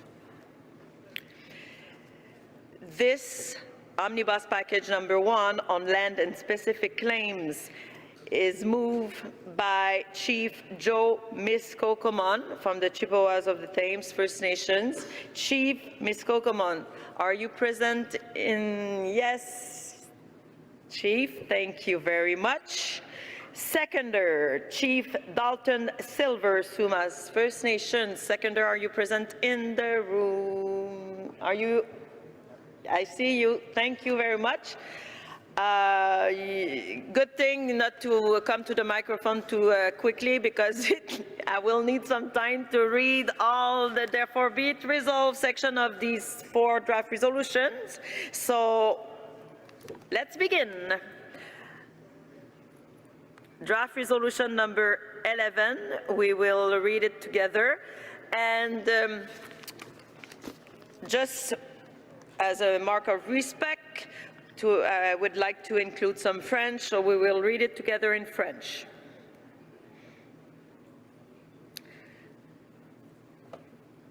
Alors, le projet de résolution. So the draft resolution 11, sorry about that. I have to go in my French subtitle. Okay. So number 11, the advancing addition to reserve reform, for all these motives that the First Nation Assembly, in fact, should participate to reform to the transfer policy and process consent with First Nation parties to need to a fast, effective, and efficient process to reserve land to their communities, and to ensure that such process respect the diversity of First Nation parties, land regimes, and regional realities. 2. Direct the AFN to continue engaging the First Nation on co-development objectives and ensure ATR reform meet the minimum standards outlined in the United Nations Declaration of the Right of Indigenous People. 3. Will direct the AFN to advocate to ensure ATR reform remains a key federal priority, including the need for significant investment to support implementation and to work with the First Nation to co-develop substantive reform. So we will now read to draft resolution number 12, which is entitled to ensure access to justice for special because of reform policy. Let's go to the let be resolved. So the First Nation, therefore, the First Nation Assembly direct the Assembly of First Nation to prioritize policy to reform the ongoing AFN Canada specific claim to co-develop process and is based on the Fund of Canada seeking to fall to enact change to the specific claim policy and process. 2. Direct the AFN to continue working jointly with the Government of Canada to develop fully independent specific claim process through the enactment of legislation to establish an independent center for the resolution of specific claim and to report back to First Nation Assembly on these efforts. 3. Call the Government of Canada to work directly with the AFN and the Chiefs Committee on Land, Territories and Resource, the CCALTR, to amend the specific claim policy to facilitate access to justice for First Nation, including by A. Formalizing interim restitution measure pending final settlement, particularly for large claims. B. Making available other forms of financial instrument that could be used by claimant First Nation as interim restitution measures pending the settlement of claims. C. Removing obstacle to compensation for cultural losses and harms to First Nations' unique connection to their traditional lands. And D. Removing the arbitrary 10% financial cap on the acquisition of replacement land that prevent the fair and just resolution of claims. And one can see here this last let it be resolved. That's an addendum. It is marked in red. We'll read it together. Ask the AFN to ask the Government of Canada to make sure that an adequate funding be given so that each nation having specific claims to make research and elaborate and resolve them, which complete the draft resolution number 12. We will go to the third project on this omnibus package, number 1 and number 10. It is called urgent support for the repatriation of First Nations lands. So be it resolved that the First Nations in Assembly support efforts by First Nations to advance distinction-based nation-to-nation approaches to restitution and return of their lands, territories and resources, and call on the Assembly of First Nations AFN to support these approaches wherever possible through political and policy advocacy. 2. Support the Chippewas of the Thames proposed pilot project, which will advance regional economic reconciliation and prosperity through the restitution of COTT lands. This will be accomplished through the targeted and strategic removal of elements of federal policy barriers, such as the additions to reserve policy, so the ATR policy, and the specific claims policy. And in doing so, will support and contribute to the ongoing efforts to redesign federal policy process. 3. Direct the AFN to support the COTT pilot project and call on the Government of Canada to support novel approaches to the repatriation of lands to First Nations. So the last draft resolution is number 36, titled Exercise of Inherent and Treaty Rights on All Treaty Crown Lands. We will skip to the last section. Therefore, be it resolved that the First Nations in Assembly, 1, direct the Assembly of First Nations to advocate and assert that First Nations' inherent and treaty rights to their ancestral, traditional, and treaty lands take precedence over all other claims and interests, and affirm that federal, provincial, and territorial governments must obtain First Nations free, prior, and informed consent for any activities that may affect First Nations' inherent and treaty rights to ancestral, traditional, and treaty lands. 2, call on the Government of Canada to take immediate and meaningful action consistent with the honour of the Crown to ensure First Nations can exercise their inherent and treaty rights on their ancestral, traditional, and treaty lands. 3, call on the Government of Canada to create formal processes inclusive of federal, provincial, territorial, and First Nations governments to address existing approaches to the management of Crown lands and ensure federal, provincial, and territorial decision-making is consistent with Canada's obligations under treaty and international and domestic law. 4, direct the AFN to seek funding to ensure the AFN and its regions can fully participate in these processes, including dedicated funding to support regional engagement and participation. So this is all for the 4 draft resolutions that are part of the package, the omnibus package number 1 on lands and specific claims. This now leads us to opening the discussion period. Discussion period on this omnibus package number 1. Sorry for translators. I switched quickly in English because I see that some have not their headset, but it will be quicker. Sorry. So on that, mover of this package. Omnibus package number 1. So Chief Ms. Kokomon, would you like to address the Assembly? And you have, if you wish to do so, you have up to 4 minutes. Just a quick reminder, it's not mandatory to use the full 4 minutes. It's up to you, Chief. So microphone number 1. Thank you very much, Chairperson. I would just like to perhaps address the Assembly not by specific, but by a general summary, that ATR and spec claims are intricately intertwined with one another. And so these resolutions deal with how, in fact, to bring about policy changes that need to be affected both in the ATR and within the spec claim side.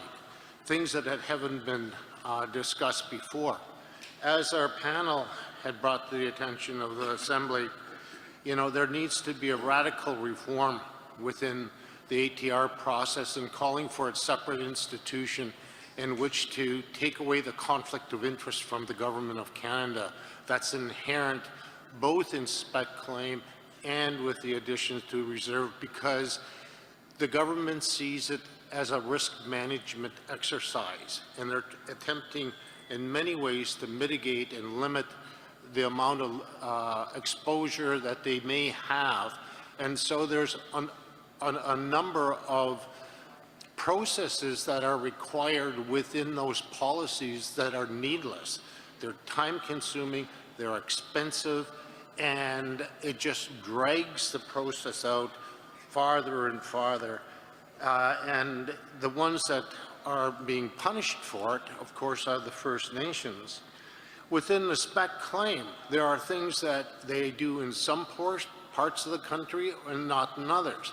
As an example, we know, and we're in active negotiations now over a specific claim, that we know that there has been already several examples within Canada where Canada has advanced the First Nations money in order to acquire territory that has come up for sale. And it's not applied equally. And so when we ask those questions, we're denied answers by saying, well, we can't talk about somebody else's claim. We can't talk about the way the settlement was achieved. We can't talk about the specifics. When in fact, I pick up the phone and I call the chief and I said, hey, what happened here? And they're very clear in telling me how that takes place. We've given them options of saying, well, if you can't give us upfront money and advance us money, then can you give us an instrument of financial a financial mechanism in which we could use on the markets for collateral? They can't do that. So it seems very, absurd that when a person is, the Crown has admitted to a crime of theft. They've admitted that, and then when you ask them for partial compensation, they say no. They've known about this claim since 1834. This is not new on the books.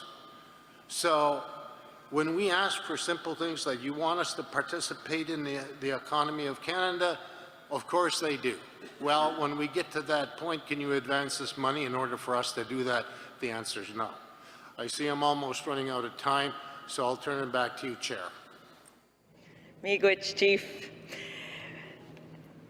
Microphone 1 was for the mover, and I will now look at the seconder of this omnibus package number 1 on lands and specific claims.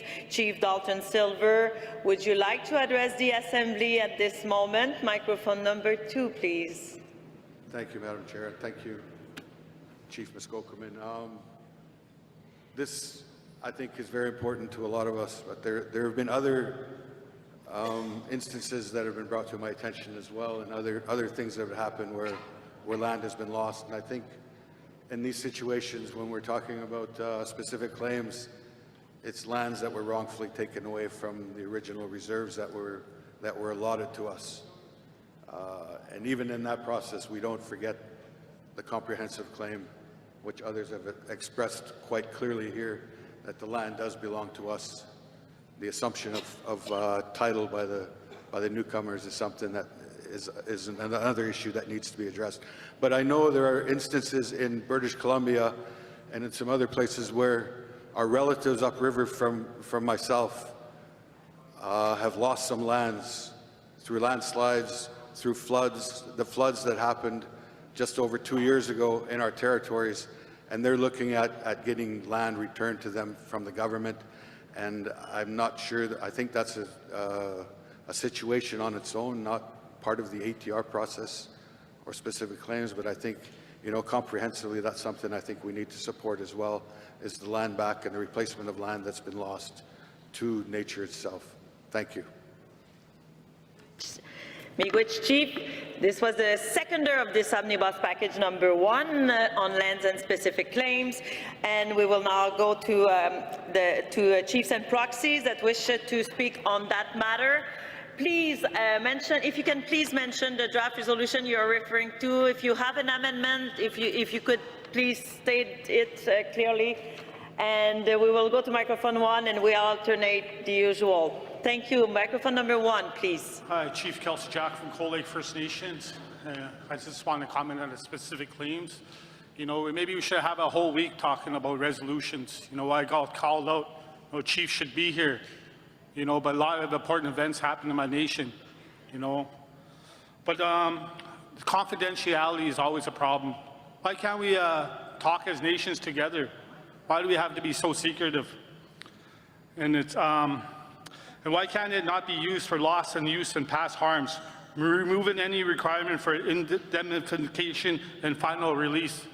So that's a big problem, How does it affect our treaty rights? It's not final.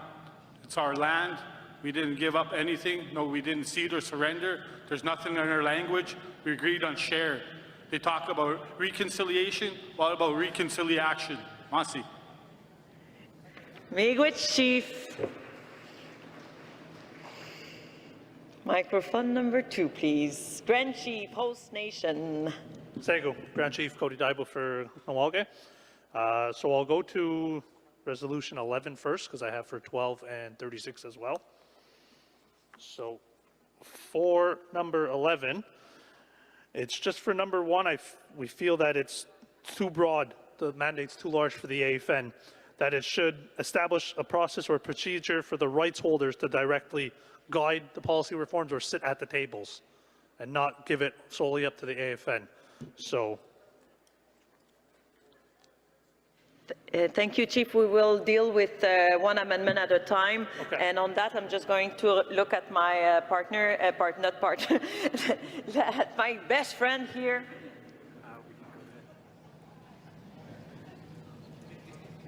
Okay, so we will work on the resolution committee will work on that, on the wording. Okay. So we will go to the next and we'll come back. So the next, we will please stay there. I think you have other amendments you mentioned. So yeah, we will 12. Continue to the next one and we'll come back to the first one.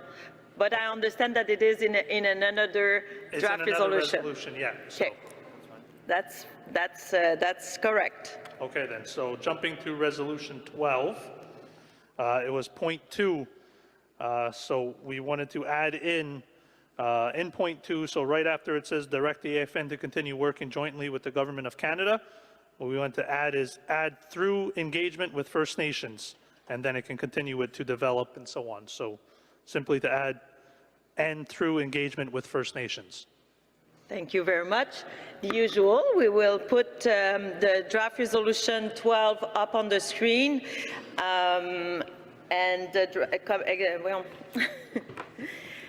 Resolution committee will work to update this draft resolution number 12 as proposed. Okay. And then for resolution 36? I'm sorry, maybe this one, I thought it was easier. Maybe we would. Are we okay to 12? Yeah. Are we okay? No. Okay, so we will keep going for your third proposed amendment. All right. For the first, therefore be it. It's to change a little bit of the sentence. So in the beginning, it has direct the Assembly of First Nations to advocate and assert. Oh, I'm sorry, Chief, Grand Chief. Are you still in which draft resolution are you? Resolution number 36. Oh, 36. 36. Okay, so draft resolution number 36, and you are proposing something in the first. Yeah. Perfect. Okay, over to you. Okay, so the beginning paragraph, we're asking that it starts off with declare and assert that First Nations, and then that beginning part, direct the Assembly of First Nations to advocate, to move it to the end of the whole paragraph along those lines. So it reads, for myself, it reads that it's the AFN that's advocating and asserting it, but it's the First Nations that have that sole jurisdiction to do so, and the AFN would be just the advocating. Okay. Okay, just a second, please.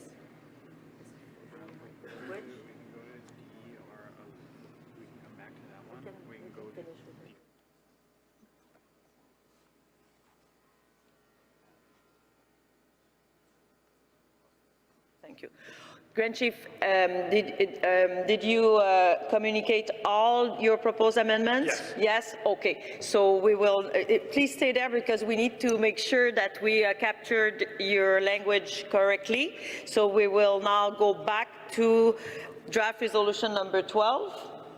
And I will now ask technicians, please, to go directly to the therefore be it resolved section number 2. If we can please have the English version up on the screen. As mentioned yesterday, we are in a position to entertain live amendments, but in English only. But it is much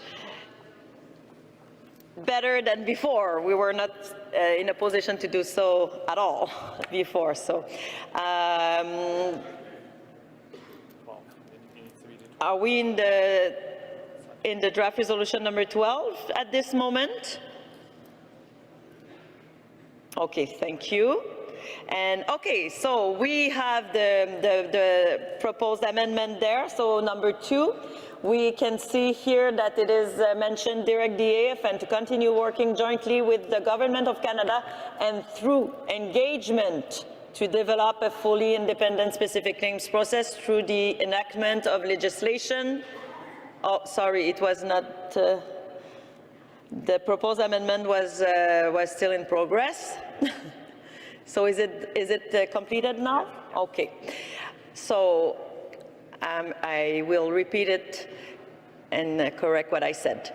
Number 2, direct the AFN to continue working jointly with the Government of Canada and through engagement with First Nations to develop a fully independent specific claims process, etc. The rest stays as is. Microphone number 2, is this the correct language that reflects your proposed amendment? Yes. Thank you very much. We will deal once at a time. So I will now look at the mover and the seconder of this omnibus package. Do you agree with this proposed amendment on draft resolution number 12? This proposed amendment on number 2 of the therefore be it resolved section of draft resolution number 12. Mover, I'm looking at you, but you are not. Are you okay? Yes, thank you very much. Seconder, thumbs up for the seconder as well. So the draft resolution number 12 contained in the omnibus package number 1 is amended as proposed. We will now go to the second proposed amendment in draft resolution number we can go to comments on. So I will now ask technician if you can please put up on the screen draft resolution number 11 and which one? Okay. And TBIR 1. And we will look at it together. Okay, so we will read it together, and I will check with Chief, Grand Chief, for the proposed language. So 1, direct the AFN to continue working jointly with the Government of Canada and through engagement with First Nations to develop a fully independent specific claims process through the enactment of legislation to establish an independent center for the resolution of specific claims and to report back to First Nations in Assembly on these efforts. Final dot. Grand Chief, microphone number 2, are you okay with this proposed language on draft resolution number 11?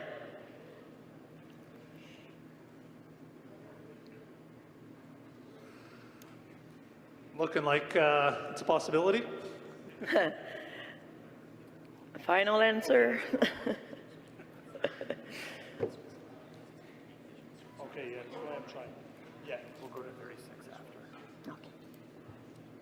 Okay, yeah, so it's saying specific claims, but it's supposed to be additions to reserve, so it's the wrong. Good thing we check with you. Yes. Okay. We can move to 36. Okay. Yeah. Okay, so are we able to come back to it? And yes, go we with will. 36, We will come back to to this draft resolution number 11. So we will go to draft resolution number 36 at this moment. I hope I didn't lose anyone. So technician, it's the draft resolution number 36 up on the screen, and we will go to number 1, so to the first paragraph, and it reads like this. Affirm that First Nations inherent and treaty rights to their ancestral, traditional, and treaty lands take precedence over all other claims and interest. The rest stays as is. So does this reflect the your proposed amendment, Grand Chief, at microphone number 2? Yeah, simply we had, at the end, we were just saying that direct the Assembly to advocate on that behalf, but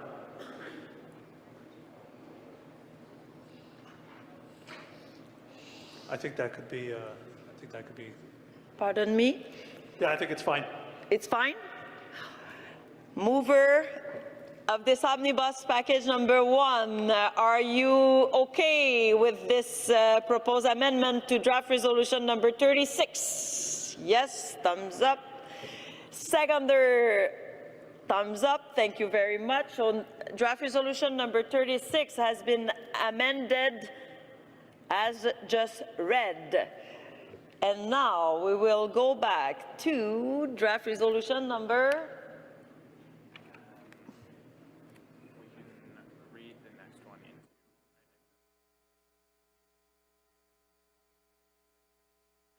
Okay, so I just want to be sure that everyone here, I just saw that your proposed amendment should now be complete. So before we will make sure that it is, so that this reflects your proposed amendment. So the resolution committee added, as you just mentioned, I am now at the third line of the first, therefore be it resolved on this draft resolution number 36. So It should be at the end, that part. Direct the Assembly of First Nations to advocate at the very end of the paragraph. The very end. The very end of the paragraph. Okay. So it is going to be at the very end.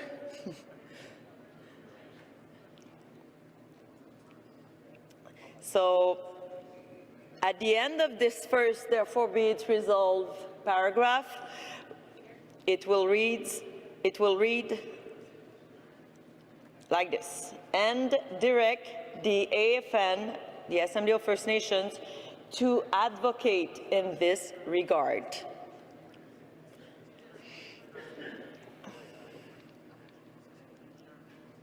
Grand Chief, microphone number 2, are you okay with this proposed language? Thank you very much. Just making sure that the mover and the seconder are still okay with this proposed amendment on draft resolution number 36. Mover, are you okay with this proposed change? Thumbs up, thank you. Seconder, thumbs up, perfect. So draft resolution number 36 has been amended as proposed. We will now go back to 12.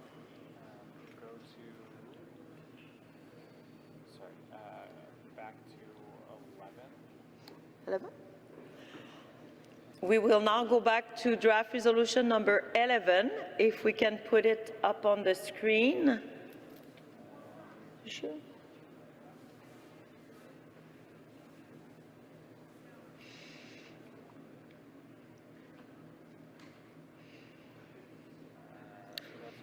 Let's go to a different comment right now, and then we can go to the next one comment.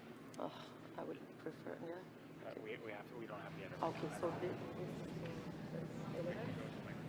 okay, is this not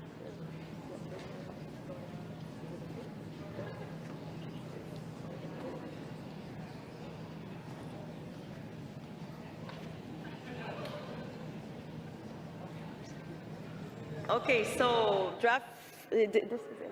Yes. Draft resolution 11.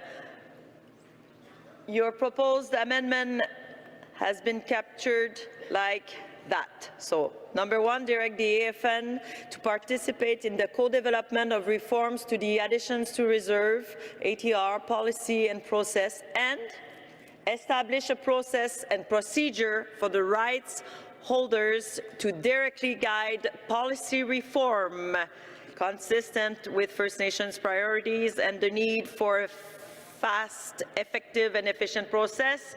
The rest stays as is. I'm looking at the microphone number 2. Is this okay with you? Does this reflect your proposed amendment? So we're working on trying to get it to move up. It's right after 2. So direct the Assembly of First Nations to establish a process and procedure for the rights holders to be directly to directly guide policy, and then Okay, go so on into the. it's just a question of where to put that? Yeah. Okay, thank you very much.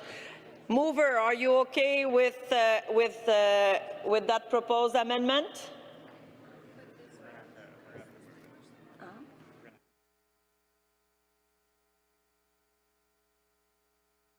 Yeah, but I can.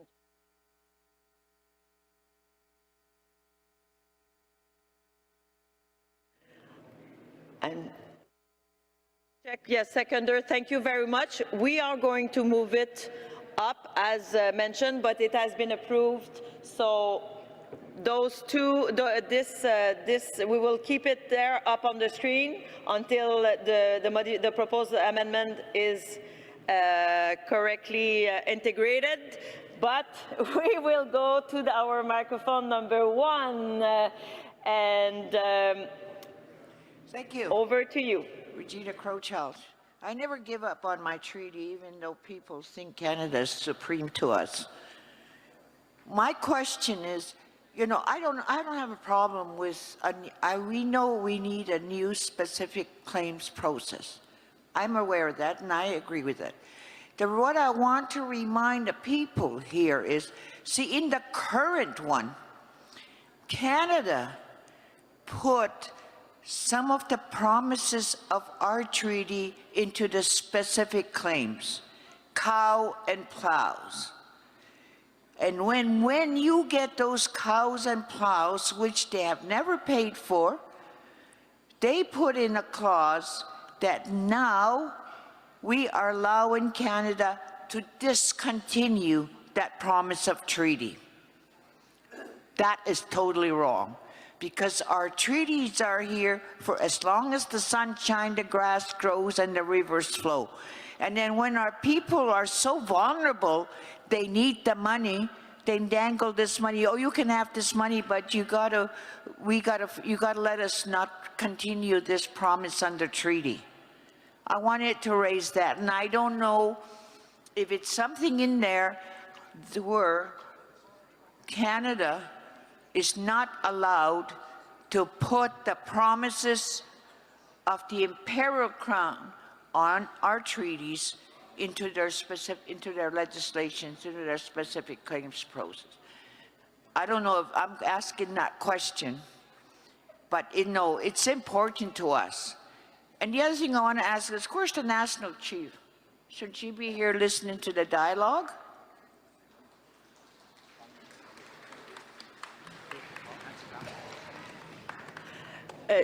Proxy Crowchild,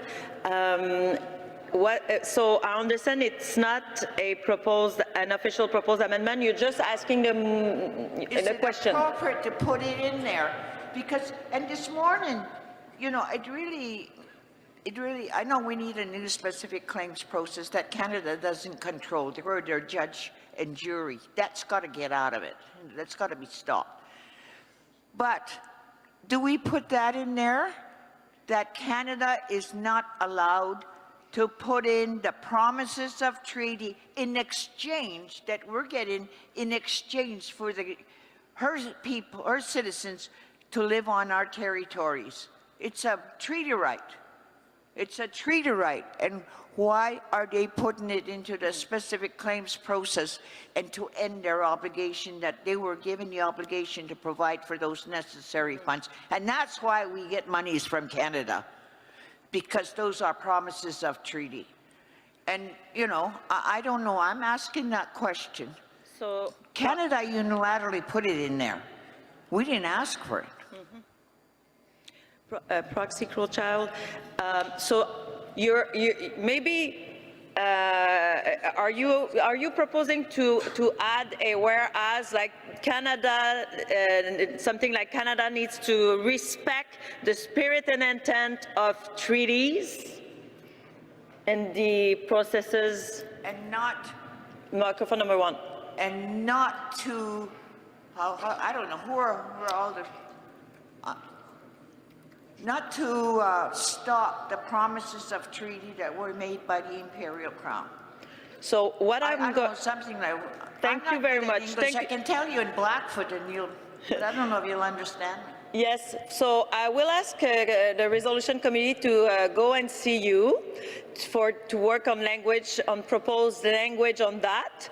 While we are doing that, I will just come back on draft resolution number 11, just for the sake of finishing what we already started, and we will read it together. So the draft resolution number 11 reads like this, as proposed by Grand Chief Daibo. Number 1, direct the AFN to establish a process and procedure for the rights holders to directly guide policy reform to additions to reserve policy, consistent with First Nations priorities and the need for a fast, effective, and efficient process. The rest of the sentence, the paragraph stays as is. So this, Grand Chief, this reflects your, this language is captured or has captured your proposed amendment. Correct. Oh, correct. Thank you very much. And the mover and the seconder already agreed with this proposed amendment. So draft resolution number 11 has been amended. Some language surrounding this draft resolution is in progress pertaining to proxy crow child comment at microphone number 1. So now I am going to go to microphone number 2. Over to you, if you can please state your name and nation. Chief Amanda Lease to Quechan Council, Whitehorse, Yukon. I have 2 friendly amendments.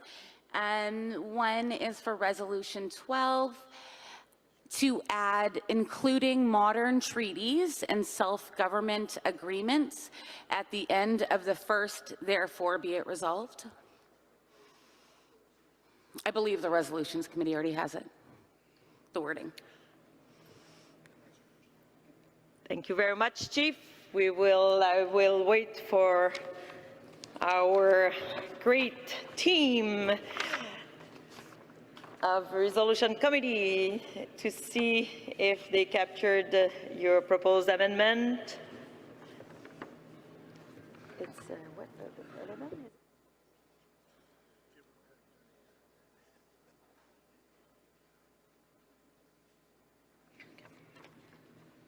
So do we have up on the screen? Yes, okay, I see the number. Draft resolution number 12, and you proposed an amendment to number 1. To 13 as well. So that's 12. Yeah, so we will deal with 12 first. And is it completed?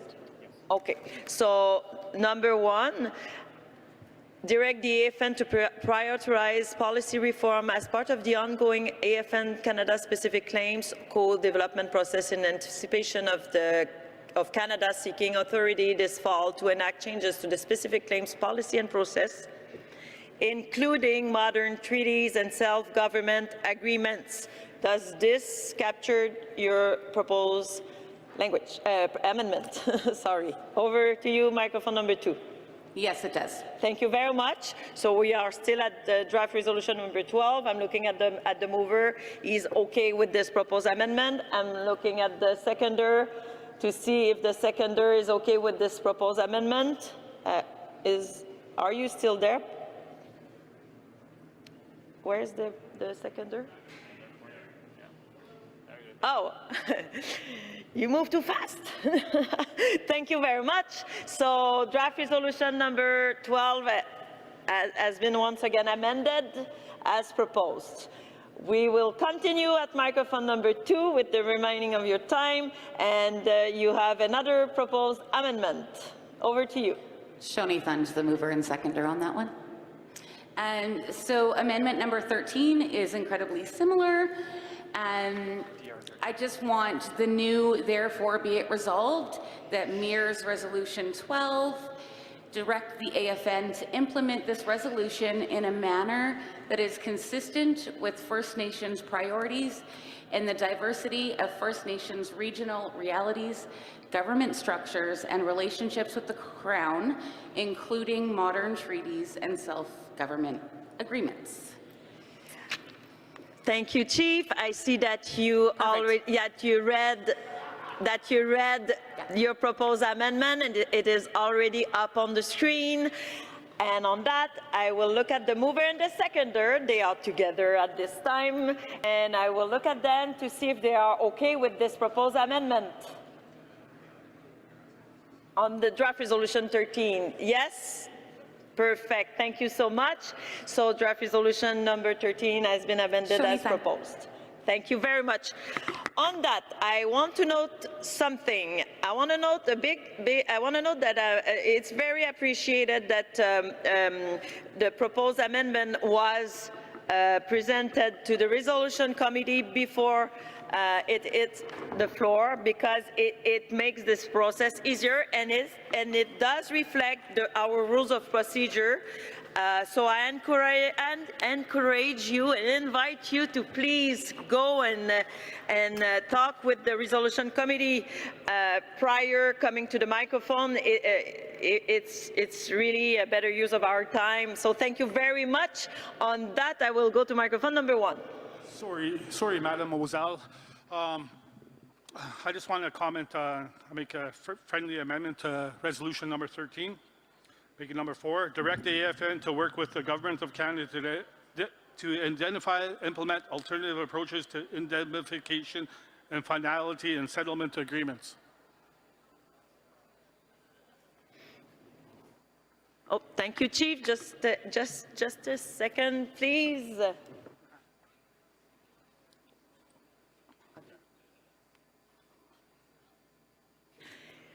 A member of the team of the resolution committee will come and see you to discuss the proposed language for this proposed amendment. Microphone number 1. I already talked to it, so we cleared it up. So that is the language, and I agree with it. Oh, okay. Yeah, that's good. Thank you very much.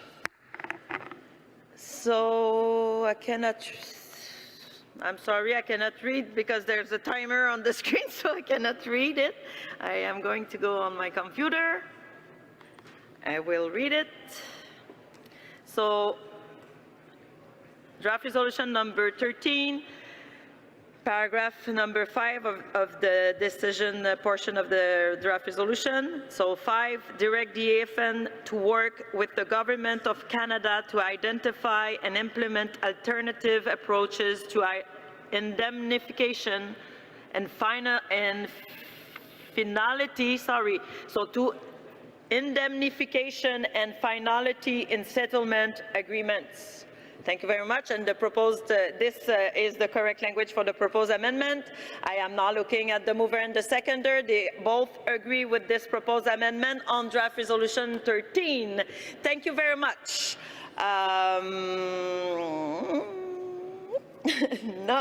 We will now go to microphone number 2. Over to you. Thank you, Madam Chair. Hugh Breaker, proxy for Chief Ken Watts from Sashat First Nation.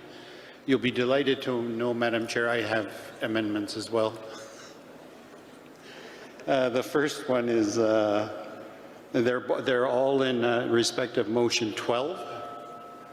And the first one is under therefore be it resolved, paragraph number 2, in the second line, where it says, through the enactment of legislation, we would like it to say through the enactment of legislation co-developed with First Nations, and then continue the way it does. The reason for that, Madam Chair, is that the original legislation, we've opposed the AFN's approach to this in tinkering with and amending this legislation. It was founded in racism, and we don't agree with tinkering with that. We should have just started from scratch, but we're going to try and improve the practice now. And paragraph number 3, in the first line of the last line of the paragraph, yeah. You want to do them one at a time? It is being drafted as we speak, so is it okay? Okay, so we will deal with this first proposed amendment on, so draft resolution 12, therefore be it resolved, section number 2. and you propose to add at the third line, so after through the, so a fully independent specific claims process through the enactment of legislation co-developed with First Nations. So that does reflect your proposed amendment. Thank you very much. Mover and seconder, are you okay with this addition on number? Yes, thank you very much. So draft resolution number 12 has been amended as proposed. We can continue, Chief. In the paragraph number 3 in the third line, for First Nations, comma, including but not limited to. Thank you. So, including but not limited to. Thank you very much. Mover and seconder, are you okay with this small addition to draft resolution number 12, therefore be it resolved number 3? Mover and seconder are in agreement with this, so we will continue. Over to you, Chief, and microphone number 2. Thank you, Madam Chair. Just one last one. Our First Nation has 27 specific claims, and in negotiations with Canada, they use every tool they can to delay.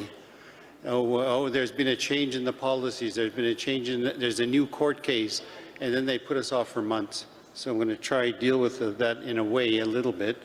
I'd like to add a section 4. This motion will be without prejudice to specific claim negotiations in process at the time the motion was passed. So I don't want Canada to say, oh, the AFN passed a motion, we better take a few months to delay and have a look at it. So this motion is without prejudice to specific claims negotiations in process at the time the motion was passed. Thank you, Chief. I will look at my friend here to see if we got the correct language. Maybe, can I ask you to read it again, maybe? Thank you. I can't read my own writing. Oh. I'll try. This motion is without prejudice to specific claim negotiations in progress at the time the motion was passed. Thank you very much. So I will look at the resolution committee to make sure they captured your proposed language. Okay, on that, just before going to microphone number 1, I want to mention that the speakers list is closed. And so we have the last 4 speakers. So microphone number 1, please. Good afternoon, Chief Wilfred King, Kiasagi Nishnabek, Gulby First Nation. Madam Chair, we've adopted rules of procedure at the very start of the meeting, and I don't want to come up here every time there is a breach of those rules and procedures. One I noticed is that you know, the chair should only recognize delegates that are chiefs or proxies and usually show themselves with a red lanyard. There was a person that did speak at the assembly, and it wasn't on the resolutions per se, but it was on the question to the ministers. And I know that you have that authority to recognize that individual, and a chief can yield their time to that individual as well. But on a more fundamental matter, the mover and the seconder weren't asked if these resolutions were to be put into an omnibus resolution. I just confirmed that with both the mover and the seconder. It was you that made that decision. A lot of these resolutions are very important, and they need to be looked at, reviewed, and debated. You know, to me, it's very hard to keep track of all the resolutions that were amended, changes that were made. Some were saying they're friendly amendments. I would disagree. They're not friendly amendments because they have changed fundamentally that resolution. So I think we really got to be careful in terms of how this meeting is going to be moving ahead forward, because I would argue that they're not friendly amendments because they changed those resolutions quite dramatically, and it's your job, Madam Chair, to ensure that doesn't happen. So I'm just want to caution the Assembly. It's very difficult to follow through, and I'm not in support of this omnibus resolution because there isn't the proper time allocated for discussion and debate. Miigwech. Miigwech, Chief King. So first, very important comment, so thank you very much. I'm very into details and rules. I'm a lawyer, and this is very important, so very important comment first. Second, I follow advice from the resolution committee. The resolution committee advised us on some omnibus packages that were grouped, draft resolution that were grouped into omnibus packages, and this is really not my decision. And in our briefing meeting, we asked co-chairs if all the mover and seconders were aware. They all agreed. So procedures have been followed for that. And so I understand that you might vote against this omnibus package number 1, and it's okay. So on that, I will now go to microphone number 2. Thank you. Good afternoon. I'm Annie Ballantyne, Councillor for Municipality Cree Nation, and proxy for Chief Heidi Cook. I was wanting to add to Resolution number 11, number 1, at the very end of number 1, to add, not to interfere with other First Nation neighboring communities' land use plans, because we had a situation where there was a lake that was allotted to a neighboring First Nation community, a lake that we used since time immemorial, and we were not consulted. We were not informed that this lake was being assigned to that community, and we only found out after the postings were put up as we drove down to the lake. So they should be informing First Nations communities when land use is being allotted. Thank you, Chief. So we got the correct language, and it's up on the screen. So this is draft resolution number 11. And it's number 1. So we will read it together. Number 1. Yeah. Okay. So direct the AFN to establish a process and procedure for the rights holders to directly guide policy reform to the ATR policy consistent with First Nations priorities and the need for a fast, effective, and efficient process to add reserve lands to their communities, and to ensure that such process respects the diversity of First Nations priorities, land regimes, and regional realities, and not to interfere with other neighboring First Nations land use plans. Chief, does this reflect your proposed language? I don't see. Okay, so I assume that this reflect the proposed amendment, and I will now look at the mover and the seconder. Do you agree with this this proposed amendment on number 1 of the therefore be it resolved section of draft resolution number 11? I assume, because she's the chief is not there, and I'm looking for her, and I don't want to delay the process. So, You can ask her again. You can ask Chief, are you okay with the proposed language up on the screen? Does this reflect your proposed change? Thank you very much. Mover and seconder, do you agree? Thank you very much. Okay, so draft resolution number 11 has been amended. So final speaker for this omnibus package number 1, we go to microphone number 2. Yeah, Councillor Lee Spahan, Chief Co-Order Band. Friendly amendment to number 11 on the first, therefore be it resolved, where it states an efficient process to add reserve lands. It should be to add reserve lands / replacement reserve lands.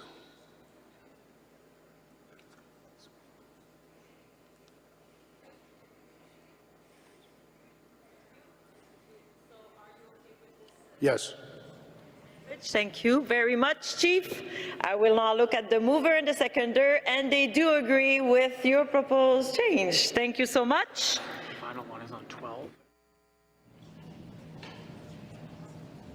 So we will go back to a proposed amendment. The final one, it was still in progress, so we will come back to draft resolution, sorry. 12. Draft resolution number 12. And on that, we will go to there was an additional number 5, so an additional paragraph to the therefore be it resolved section, and then we will read it together. So number 5, affirm that this motion is without prejudice to specific claims negotiations in progress at the time the motion is passed. There's a final dot missing there, but it's okay. It can be added. It's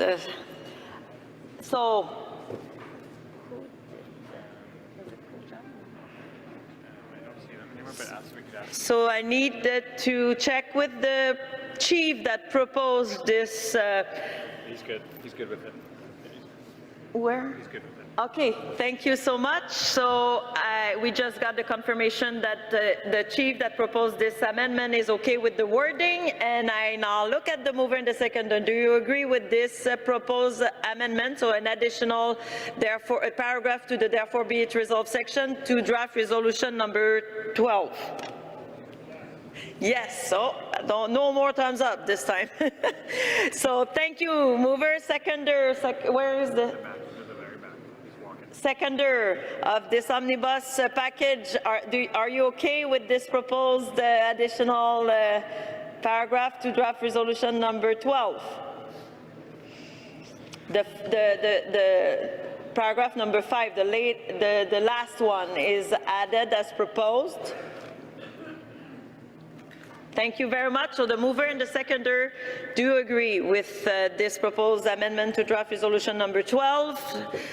So on that, no more chiefs at the microphones. We already closed the speakers list. So on that, I am going to call the question, and I will now ask the vote on the omnibus package number 1 on lands and specific claims. The first question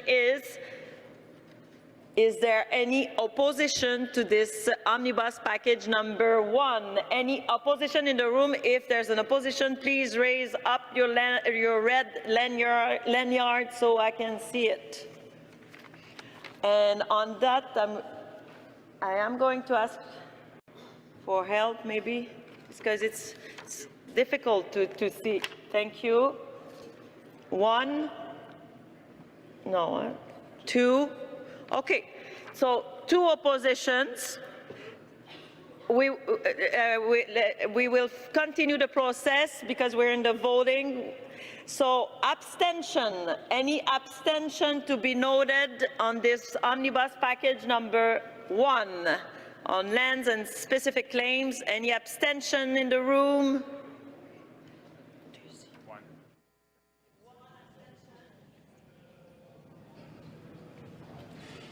Okay, so omnibus package number 1 on lands and specific claims as amended is carried by the majority. Thank you very, very much for your patience and cooperation, everyone. Thank you.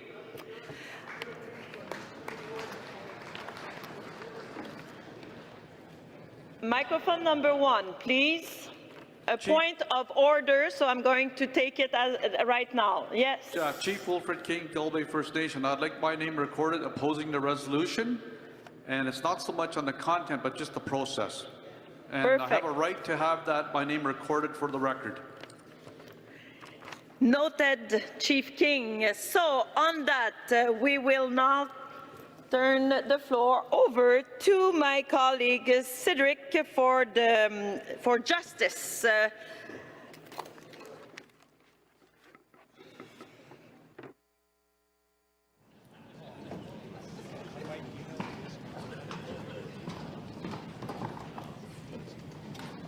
So good afternoon, everyone. We will be having a short update on the Indigenous Justice Strategy engagement, after which we will follow with the omnibus package on justice. But first, I would like to invite up portfolio holder for policing and justice, Regional Chief Terry Teegee. Thank you, Cedric. I just want to acknowledge the territory. I just want to acknowledge my colleague, Jocelyn Picard, who also is on this portfolio on justice and policing.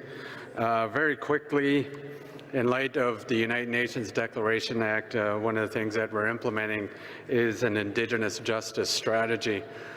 We've put this strategy off. It was supposed to be developed by this spring, but we bought more time, and we are moving along with a development of a strategy. The reason is that we don't want it written by the federal government, and we need more inclusion. Need to really compel more regions to come forward with their ideas on the strategy, and really a co-developed process with the federal government. So that being said, I do have one thing to say about policing. As you heard with the, search for our Indigenous women, and also in the policing issue, in British Columbia, the First Nations Leadership Council, the BC AFN, Union of BC New Chiefs First Nations Summit, as well as family members of those First Nations that died in custody are calling for an inquiry. And this is in line with really our Independent Investigations Office in British Columbia on why those police officers' cases did not go to court. So in particular, over the last 2 years, Dale Culver, a Gitxsan Wet'suwet'en man who died while being arrested. The two officers the charges were stayed, but 3 officers are still going through the court proceedings. Another Wet'suwet'en man, Jared Lowndes, the court proceedings aren't going through as the charges were brought away from the courts under recommendation from the Crown Prosecution Office. And in the case of Everett Patrick, my cousin, the charges were not brought forward under the recommendation from the Crown Prosecutor's Office. So the reason I bring this up is because this could be not just a BC issue, it could be a national issue, why many of these police officers are getting away with not going to court and being accountable for some of their actions using excessive force, not only killing our members, but also, and yesterday we also heard from the situation in New Brunswick of our people getting injured. So that being said, it is our portfolio between myself and Jocelyn Picard from Quebec, and that's one of the things that we should take note of because it's come up time and again.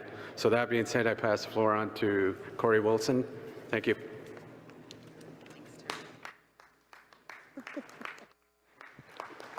Thank you. Thank you, everyone. Thank you for allowing me to speak today. I will be speaking very quickly. As we know, everybody's been working really hard and we have more resolutions to get through. So I'm Corey Wilson, Pudladi from the Kwakwaka'wakw Nation, and I'm the chair of the BC First Nations Justice Council. And I really would just like to, if you don't know about I was going to go more into our justice strategy. If you don't know, British Columbia has a justice strategy. It was passed in March of 2020. You can find it online if you Google BC First Nations Justice Strategy.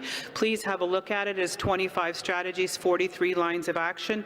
It is something that we created in British Columbia, and we are responsible. The mandate comes from the 204 First Nations in British Columbia.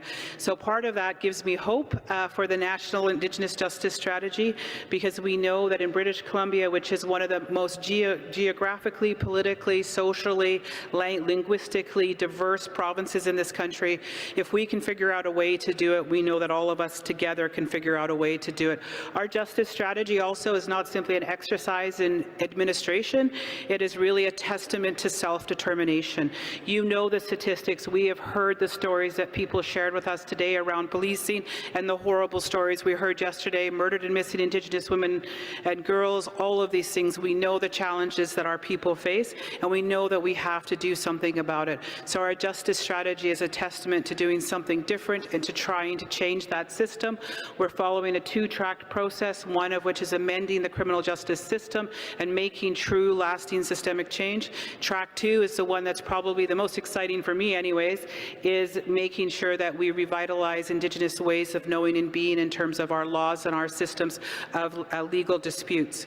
It's also our justice strategy is created, and we working together and honoring our ancestors and all that our ancestors went through to ensure that we are all able to sit here in this room. And it's important to note that our laws are not relics of the past. This is something that often gets lost.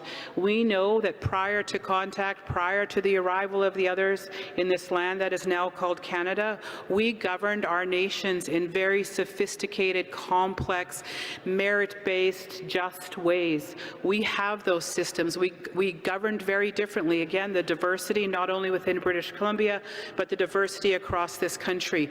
But we all governed in many of the exact same ways in terms of the principles and the foundations of how we governed and how we made our decisions. We know that there are differences, of course, in how we act and how we implement things. But we must remember that the foundation for a lot of the values and principles that we've seen are the same. I come from a nation that potlatches, very sophisticated, complex system of governance and laws, but again, very similar. I know my Mi'kmaq friends, I've learned about their system as well. The same foundations, just the way we do things are a bit different. It's also just a quick comment as well on legal pluralism. Often that's held up as something that is different. Legal pluralism represents French and English. We were legally pluralistic long before contact, long before the others arrived. We know how to govern with different systems and how to work together in those systems. So we need to remember that. Also, we need to keep the idea in mind that paramountcy, it doesn't have to be French and English. We need to move to a time and a place where the laws and the culture and the protocols of the people whose territory that particular law applies becomes paramount. So we've got to keep those things in mind. Again, if you don't know about the Justice Council, please have a look at it. But just very quickly, some of the highlights. We've tripled the amount of GLADU reports that we do now for the people in British Columbia. We've opened up 9 Indigenous Justice Centres. By the end of this year, we will have 15 Justice Centres that are holistic centres with wraparound supports. We all know that our people find themselves in conflict with the justice system, not for one reason only, but because of all of the determinants and all of the socioeconomic indicators, such as poverty, colonialism, intergenerational trauma. So we must make sure that the solutions are based and address all of the challenges that our people face, holistically wrap around our people. I know we've been talking about police reform. We're looking at establishing a civil litigation policies that will help and support this, creating and hiring family support workers to help families through the challenges that they face with the police system. We're also cultural competencies. One thing that we know for sure is data is absolutely important. So we're looking at the traditional ways that government requires us to record data, and we're working with an Indigenous data firm, as well as looking at our traditional ways of telling our stories and indicating success through storytelling as well. So we have a storyteller that will start to tell this story for us. We know that it in many ways is much cheaper to keep our people out of jail, and so in some ways we're really working to create a prevention system. We know our people won't have problems with the justice system if they don't come in contact with it in the first place. So in terms of the resolutions that are coming up on justice, we strongly encourage, and again, we are here to help and support. One of the foundations of our justice strategy is that we are open, transparent, accountable, and here to help and ensure that nobody else reinvents the wheel. You may reinvent the wheel and, well, I was going to say paint the wheel. I guess you don't paint wheels, but you would spin the wheel in the way that works for your culture and your protocols and your nation, but you don't have to reinvent the actual wheel. So we're here to support with that, and I know I have my colleagues in the back that would be happy to talk to you. We know we can do this in collaboration, and so the creation of this new, as Regional Chief TG said, it's been delayed. It's been put off to November. It's very important that we get this work done. We all know elections are coming. We all know the challenges we face, but for no we've got to minimize the number of days our people are kept in custody and do what we can to make these and establish these changes. And if we honestly can do this in British Columbia, we can do this across the country if we remember why we're doing this work and remember what we're doing this work for. And remember that the government divided us into 634 First Nations. We didn't do that to ourselves. We all have the ability to honor our ancestors and to move forward and to ensure that our children have a better, brighter future than we have. We know that it has to be Indigenous-led. We know that the AFN has been given the mandate to do this work. We are going to be working with the AFN, and we encourage everybody to continue to contribute to this work and to ensure that we start getting something done, something on the books, something on the paper. We know this is difficult work as well. People have a lot of fears about it. I've heard people say, well, this is a BC solution. We haven't had enough with BC solutions. It is not a British Columbia solution. It is a solution to ensure that our people do not find themselves incarcerated and that our people do not find themselves in the child welfare system, that our people are able to follow and our children are able to dream and become self-determining. That it is not so in those principles, I think we all agree. How we've been implementing it in some of our territories perhaps is very regionally specific, but you can do the same in Saskatchewan, you can do the same in Manitoba, so we can do that together. So I'm just here to strongly encourage you to connect with us if you need that, encourage you to realize the extreme importance to advance these justice initiatives and know that it is possible to do this. We have already made systemic change in British Columbia.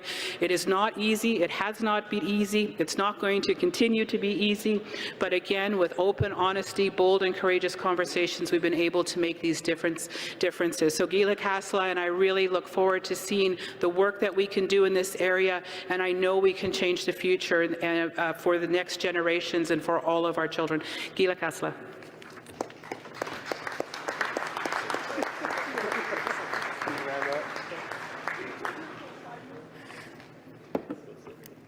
Who's ready for more omnibus? So as mentioned, we're going to go directly into our omnibus package on justice.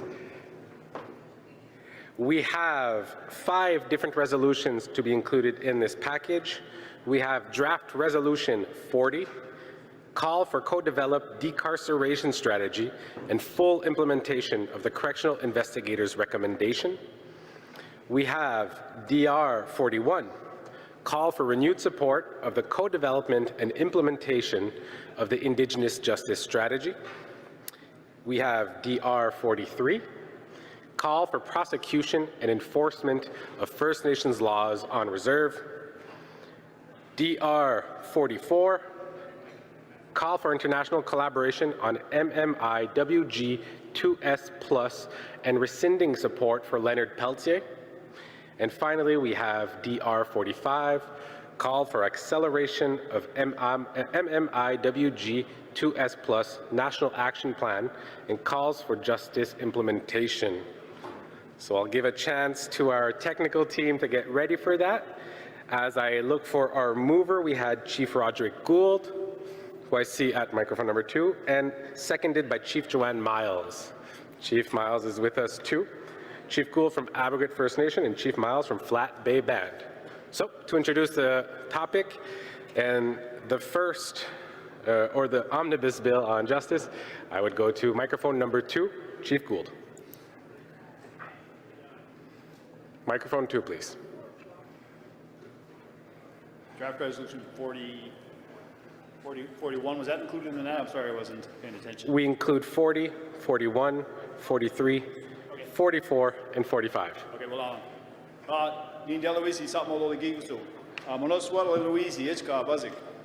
name is Chief Roderick Gould Jr. of the Abraham First Nation. I don't speak my language very well, a little bit, and that's it. I'm a direct descendant of a Shibanaki Indian residential school survivor, and I'm in honor of my father, Roger Gould, Loli Gigosu. I come before you today just to speak in a generality on the omnibus bill because I'm an advocate for justice. I'm an advocate for residential school survivors. I have been my entire life. I come before you today as a chief and somebody who wants to protect the autonomy of the Abraham First Nation, and the autonomy of all First Nations is very important to me.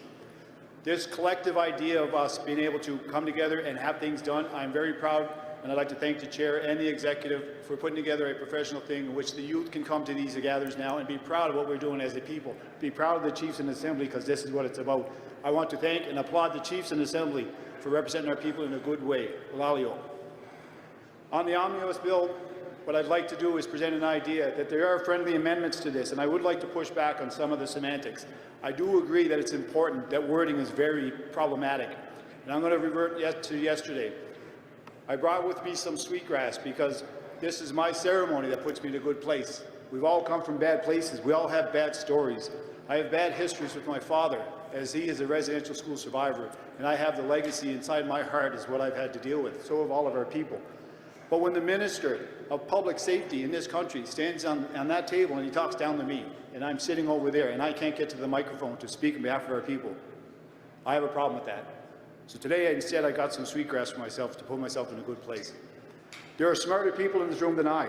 There are smarter people who have put these packages together. When I see them and I look at them, I think my father would be proud of them, and that's why I will stand for them and explain why it's important that we do that. The minister, the federal minister of public safety, has not done his due diligence. He said, you want the right to self-govern, you want the right for sovereignty, you want to define your own laws of the land as who you are as a people. Go ahead, go ahead. That's what he said to us yesterday. He said to me, you don't understand the complexities of dealing with federal and provincial policing? Excuse me, there are plenty of smart chiefs in this room with a lot of technicians that can back them up. I was insulted to hear them say that. I am also insulted to say that I will not protect the sovereignty and the autonomy of the Abwood First Nation, because that's what I was elected to do. The Chiefs in Assembly have the right to protect our people. It is not right to bury Indian residential school children in unmarked graves. It is not right for our people to be left behind anywhere. Anywhere. We should come together today in a day like this and support moving towards a better future for our children. Not the next 7 generations. I want to give my grandchildren that aren't born yet a better tool to do what we have done. I have tools right now to do a better job than my father has done. I love my father. I stand before you as a Mi'kmaq man that I'm proud of. I support this omnibus bill because I think it's something our people should unite behind. There are smarter people in there, and to protect the sovereignty and the autonomy of you as a First Nation, you have to unify yourself. And I'd like to thank the executive, and I stand here today and I'm proud that this assembly is in a way, it is a good way. And to see all the chiefs here, I am proud of that. This is what I'm proud of, to be in the room full of chiefs in assembly. Walalio. Thank you, Chief Gould. Before we go to Chief Miles, I imagine our technical team had the time, so I would ask to pull up the therefore be it resolved for Resolution 40. We will read them into the minutes, and then we will go to our seconder. So for draft Resolution 40, therefore be it resolved that the First Nations in Assembly, 1, call on Public Safety Canada to fully implement all recommendations from the Office of the Correctional Investigators, OCI, 10 years in Spirit Matters Report, OCI report in parentheses. 2, direct the Assembly of First Nations, AFN, to advocate in support of the OCI's recommendations in 10 years since Spirit Matters to, in parentheses or in quotations, redistribute a significant portion of the current resources within the federal correctional system to Indigenous communities and groups for the care, custody, and supervision of Indigenous peoples. 3, call on PSC to fully implement all of the relevant national inquiry into missing and murdered Indigenous women and girls calls for justice concerning justice, policing, and corrections. 4, direct the Assembly of First Nations, AFN, to advocate and work with the Minister of Public Safety and all relevant ministries to urgently co-develop a strategic framework to develop and implement a national First Nations decarceration strategy to address the overrepresentation of First Nations individuals in federal custody. And 5, direct the AFN to seek out appropriate funding and resources to advocate for a national First Nations decarceration strategy. For the therefore be it resolved for DR 41.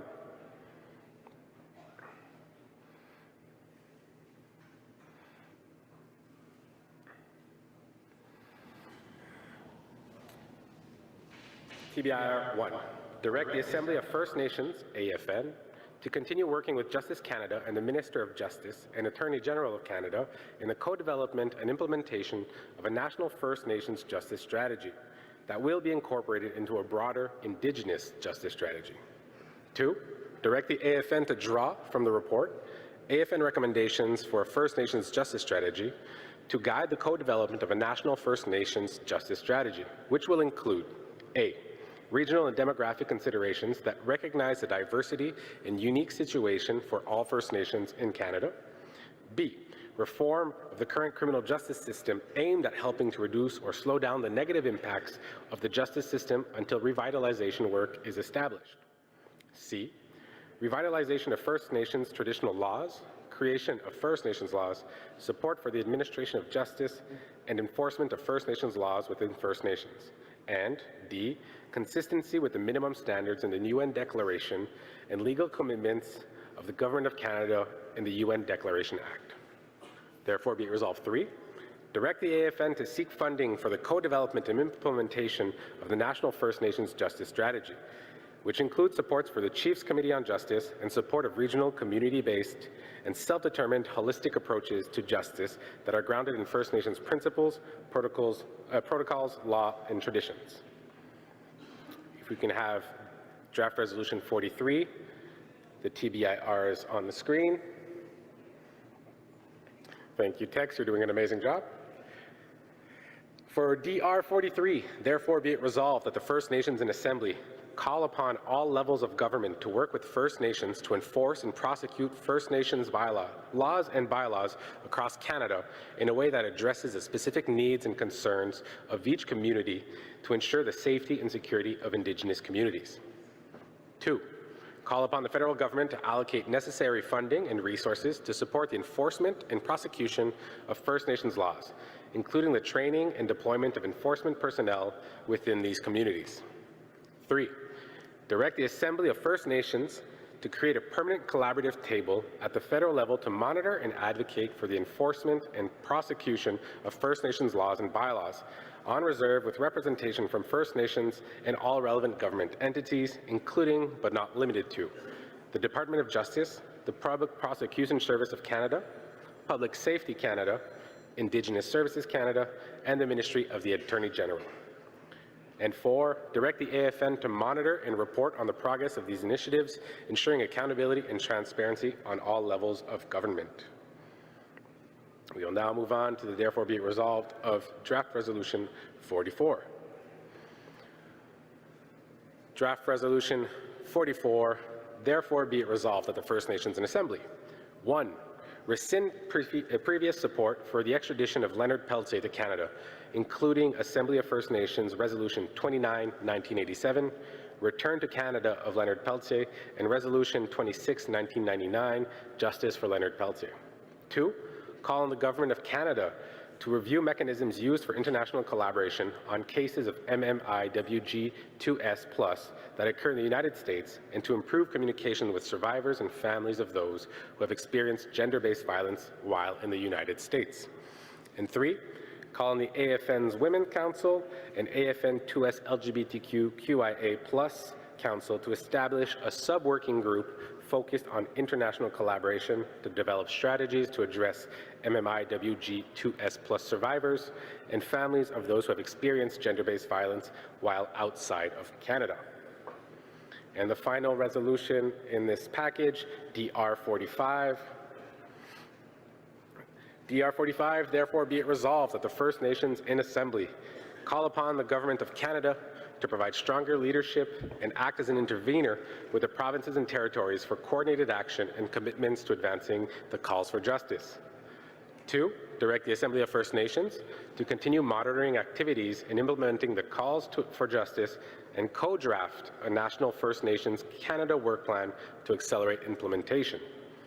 And 3, direct the AFN to seek funding to support research and data collection to help identify the resources needed to support the national framework strategies outlined in the report, Breathing Life into the Calls for Justice. So the therefore be it resolved have been read into the record. As I see some people coming to the mic, I just remind you that if you can, bring your amendments, the wording for your amendments to our resolutions committee. It would help out with the process, knowing that there are 5 different resolutions and going through each can be more complex. So if you have the language, please bring it to our resolutions committee. As mentioned, we will now move on to our seconder, Chief Joanne Miles, if you want to address the floor. Hi, Chief Miles. I do agree with the resolutions that's put forward. The Assembly of First Nations recently released a 5-year progress report on the calls for justice, which found that only 2 of the calls for justice related to First Nations were fully implemented, and that over half of the main calls for justice for 2S LGBTQ+ specifically called had made no progress, and that's over 8 years. There are 2 resolutions in this package that helps advocate and advance the work that MMIWG 2S+ is working on. We need to continue to move forward and implementation of all these calls for justice and keep the survivors and their families at heart as we are doing our work. Walalan. Thank you, Chief Miles. So we will now open up to discussion, and I see we have someone on microphone 1. Hi. Microphone 1, please. I'm Chief Hopewith Achardenico First Nation of Fort Liard, Northwest Territories. I'd just like to hand over my speaking time to Jennifer to speak on the Indigenous Justice Strategy. Thank you. Good afternoon. My name is Jennifer Duncan. I'm an Indigenous lawyer and I'm a member of the Betsiadaw First Nation. Thank you for resolution number 41. I'm very pleased to speak to that resolution and to support the resolution. I don't have any amendments. I would just like to echo the sentiments within that resolution, especially with respect to the calls for more First Nation healing lodges. Indigenous people represent 5% of the population in Canada, but 32% of people in federal prisons and 50% of women in federal prisons. The mass incarceration contributes to the ongoing genocide of First Nations people. Sections 81 and 84 of the Corrections and Conditional Release Act, which allow First Nations people to serve their sentences in healing lodges and communities, are underfunded and underused. Indigenous-operated healing lodges are restricted by Correctional Services Canada policies, and less than 1% of CSC's budget has historically been devoted to healing lodges, despite Indigenous people representing about 30 to 50% of people in prison. Since 1992, Canada has been making commitments to create Indigenous-led healing lodges, yet today there are only 6 Indigenous-operated healing lodges with only enough beds for 2% of the incarcerated Indigenous people. Over the past year, I've been working with the BC AFN, UBC-IC, the First Nations Summit, the BC First Nations Justice Council, and Prisoners Legal Services to secure recent commitments from Canada. And in March 2024, Canada, during its 4th Universal Periodic Review at the United Nations, committed to investing in First Nations-operated healing lodges over the next 4 years. So today, I strongly urge First Nations governments and organizations to approach Canada to implement 2 measures. First, First Nations-led healing lodges so that we can have more healing lodges operated by First Nations to get our people out of colonial prisons. And 2, to advocate for adequate funding for those healing lodges. The time is now for First Nations governments and organizations to insist that Canada end the mass incarceration of Indigenous people by shifting 1/3 of CSC's $3 billion annual budget, so to shift $1 billion annually directly to First Nations governments and organizations to create more healing lodges, to decarcerate First Nations people in a manner consistent with UNDRIP Article 5. And if anyone has any questions or would like to speak to me further about how to implement now more First Nations-led healing lodges, I'm happy to speak with you. And I also have a report which also provides more information directly about how to implement and seek that adequate funding for Indigenous-led healing lodges. Mussy. Thank you, Chief. And Ms. Duncan. I will now move to microphone 2. Thank you, Mr. Chair. Cheryl Kasmar, proxy for Nasukan Pierre. In relation to Resolution 40, I note that in therefore be it resolved number 1, it's calling on Public Safety Canada to implement all of the recommendations from the Office of the Correctional Investigator. Yesterday, we also heard from the National Chief that there were 2 recent Auditor General reports. One was on housing and one was on policing. If you take a look at the one on policing, it talks about how the amount of, or the budget for Indigenous policing had increased significantly. However, those funds were not expended. They were not put into community.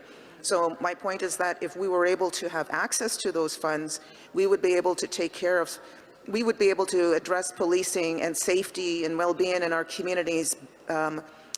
We would be better positioned to do so and be more successful. So I was wanting to include that where it ends with report, also including the Auditor General report on policing recommendations.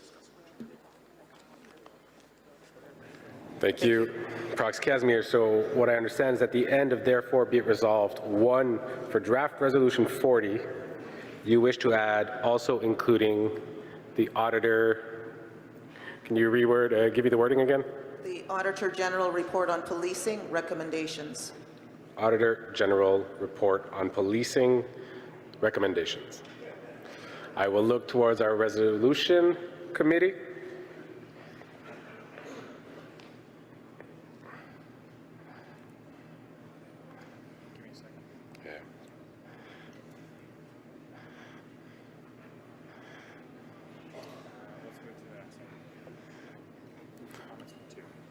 Perfect.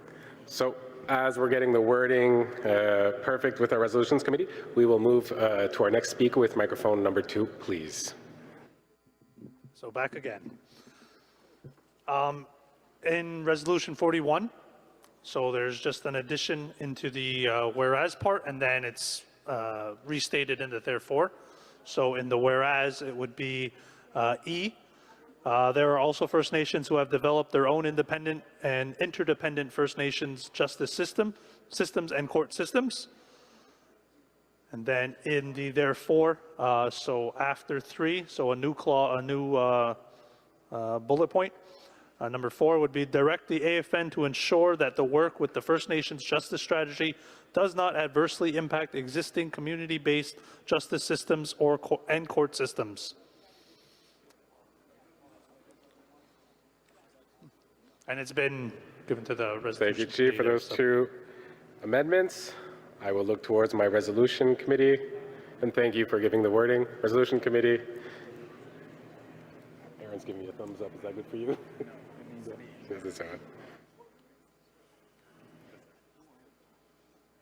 And we will continue with microphone number 2 for a third comment as we confirm the language with our resolutions committee. Chief 2, microphone 2. Koikikina, Lisa Indigenous Cosmongdodem, Sagayan and Ojibwa, Chief Lisa Robinson, Wolf Lake First Nation. I'm here to add a friendly amendment to resolution number 41. So in terms of therefore it be resolved number 3, I'd like to add the context to, do I need to read the whole thing or just what I want to add? Okay. So in terms of therefore it be resolved, point number 3, following the self-determined holistic approaches, I would like to add and regional strategies. Perfect. Miigwech. And then I'd also like to add another therefore it be resolved. So it'll be number 5, I believe. In this case, it would read, direct the Assembly of First Nations to work in collaboration and support regions developing their own First Nations regional justice strategies. Thank you, Chief Robinson. So we have 2 proposed amendments for Chief Robinson for DR 41. One of them that I see is on the screen, which is in therefore be resolved 3, adding and regional strategies after holistic approaches, as well as the addition of a 5th in this case, though the numbering might change, TBIR, which would say direct the AFN to work in collaboration and support regions developing their own First Nations regional justice strategies. That is the wording. I will look towards our resolutions team for the 3 amendments that were proposed. We're going to go back to 40 and we'll get back to that one. We're going to go back to 40. So we'll go to our first one. Perfect. So we'll return to Proxy Casimir's proposed amendment, which was for DR 40. If we can have our technicians turn to DR 40. So the proposed amendment is to add the language in therefore be it resolved 1 at the end of the phrase, also including the Auditor General of Canada's report on the First Nations and Inuit policing program. I'm looking for Chief or Proxy Casimir. Proxy Casimir, is the wording correct? It's on the screen now, as you can see in TBR 1. Microphone number 2, please. I was showing something different earlier, so we're just going to pull that up first. 1 second.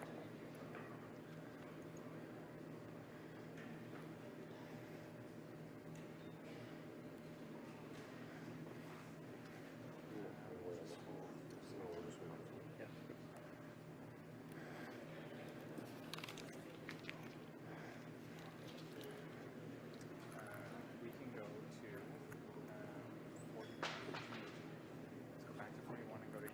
Okay.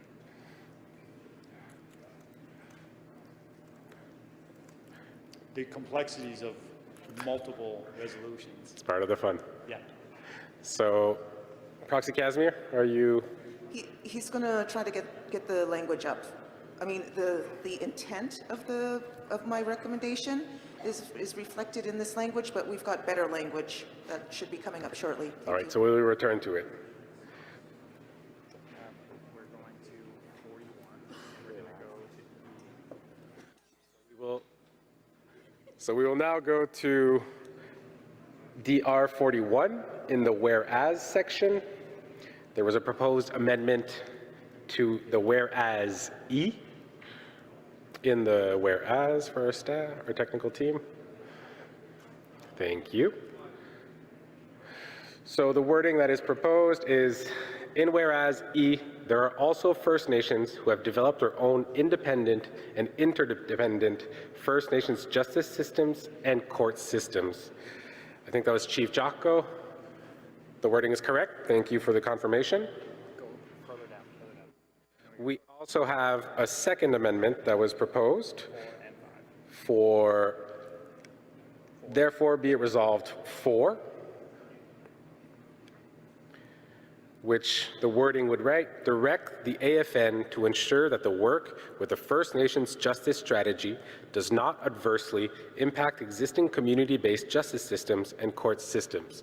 I look to confirm the language. I have a thumbs up. Thank you.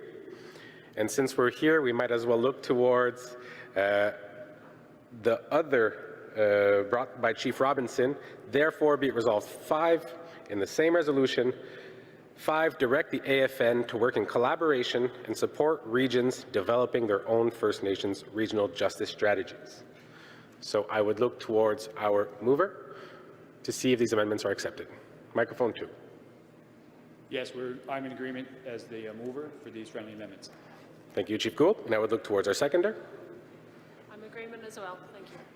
Agreement as well. So all 3 amendments for DR 41 are accepted as presented.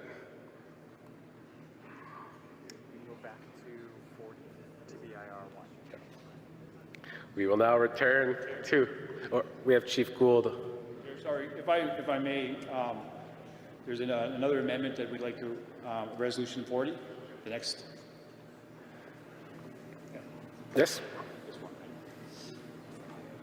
We'd like to read into direct the AFN to consider developing, incorporating, and aligning the First Nations decarceration strategy into AFN's work on the Indigenous justice strategy. Is this the addition of a new TBIR? Yes, yeah. So it would be a TBIR 6? Yes. And has that language been shared with the Resolutions Committee? Okay, we just wanted to make sure it was shared here in Perfect, thank you. Full transparency. Thank you.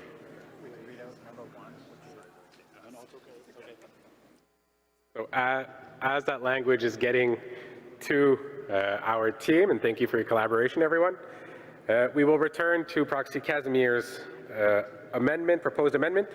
So we had in therefore be it resolved 1, at the addition at the end of the sentence, and direct the AFN to advocate in support of the recommendations in the Auditor General's report on the First Nations and Inuit Policing Program. So first, we have confirmation from Proxy Casimir, and I would look towards our mover. We get a thumbs up, and our seconder, we get a thumbs up. Thank you very much. So that is accepted as well.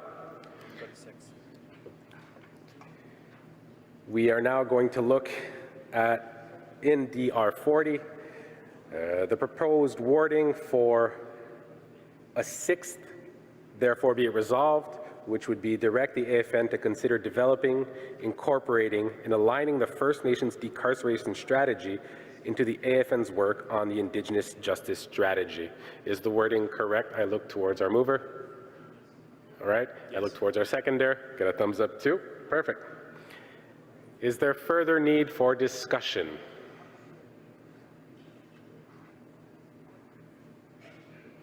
Seeing none, we will move towards the vote. So is there any opposition to the omnibus package on justice, which includes draft resolution 40, call for co-developed decarceration strategy and full implementation of the correctional investigators' recommendations, draft resolution 41, call for renewed support of the co-development and implementation of the Indigenous Justice Strategy, draft resolution 43, call for prosecution and enforcement of First Nations laws on reserve, draft resolution 44, call for international collaboration on MMIWG 2S+ and rescinding support for Leonard Peltier, and draft resolution 45, call for the acceleration of MMIWG 2S+ National Action Plan and calls for justice implementation. Do we have any opposition?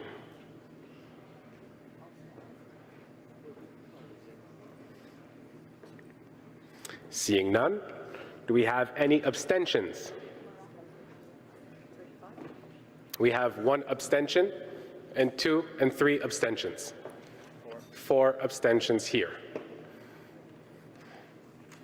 1 final call. Do we have any other abstentions?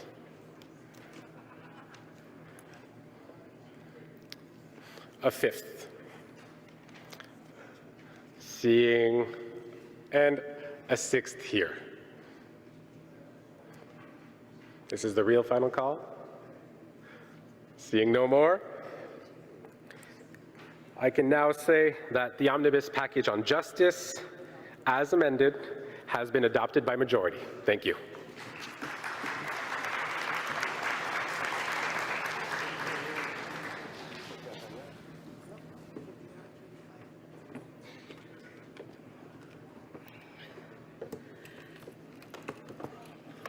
Thank you, Cedric.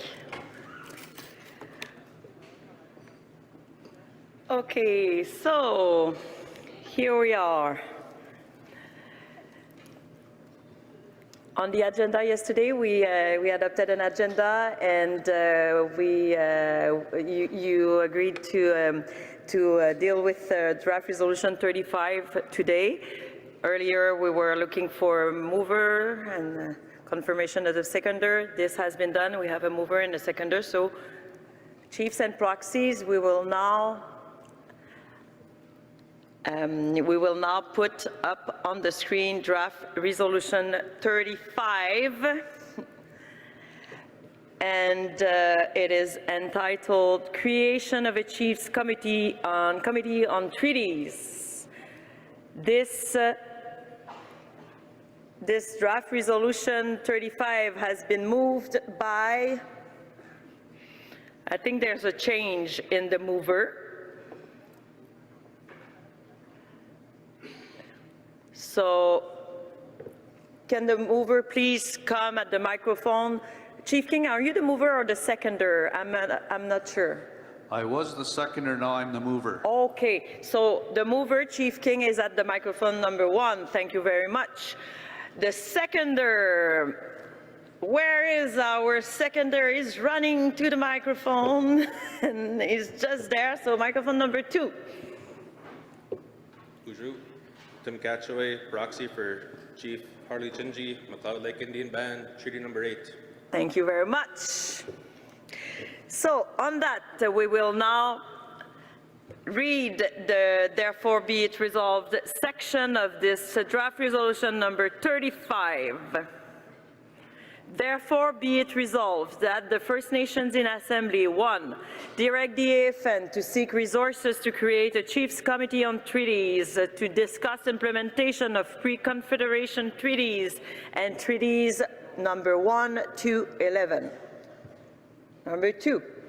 Direct the Chiefs Committee to create terms of reference which include the preamble of this resolution to ensure implementation. Number 3. Direct the AFN to create an opt-in mechanism for First Nations that want to participate in discussions around national treaty work to do so, and to ensure that any work undertaken shall not affect any First Nation who chooses to opt out of national discussions. Number 4, direct the Chiefs Committee on Treaties to provide advice to the AFN Executive Committee and First Nations in Assembly and facilitate information sharing on the actioning of AFN resolutions related to treaties and to provide support to First Nations upon request in order to uphold their treaty rights. So this draft resolution number 35 has been moved, seconded, read and entered into the record. We will now open the floor for discussions. It is now 4:33. We have a maximum of 30 minutes to deal with this draft resolution because it's going to be 5 p.m. in 30 minutes. So on that, I will now invite the Chief King, the mover, to introduce this draft resolution. You have up to 4 minutes. Microphone number 1, please. Bonjour. Gima, Ogima, Nijnakas, Kias, Agin, Donji, Ogishkamin, and Isi, Mizay, Ne Dodem, Chimiguich, Kinawea, Chief Wilfred King from the Gull Bay First Nation. I'm moving this resolution and hoping to get the Assembly's support on the resolution. I just want to speak, I know I have 4 minutes here. I want to talk a bit about the 1850 Robinson Superior Treaty. I'm in full support and understand the recognition that our treaties are international instruments. I understand the significance of those instruments and why those treaties were signed with the British Crown. Our community is a signatory to the treaty. There was a really important court case just recently that we argued at the Supreme Court, and it was in dealing with the annuity case. This case was started in 1996 by the late Chief Doug Sinaway from the White Sand First Nation, north of my community. Doug was a member of the Gull Bay First Nation, although he was chief of another community.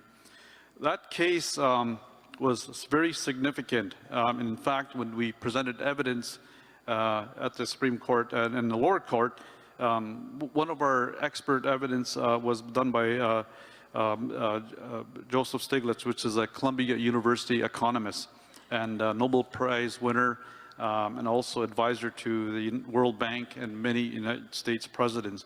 And he testified on our behalf, stating that what was owed, past owed to the Robinson Superior communities was between $90 billion and $120 billion that was owed to us by the annuity clause. And that was agreed to by the Trial Division Court, the Court of Appeal, and now we're before the Supreme Court. What's important about this is that we have to have that discussion on treaties. I'm not sure how we're going to do that, but also I think what's so important now is that we have a system in Ontario called MLAS, which is the Mining Land Administration System, which right now is being orchestrated by the provincial government in terms of allowing third-party interest to Crown lands, which I don't agree with in the first place, but for lack of a better word, that's the term that's being used.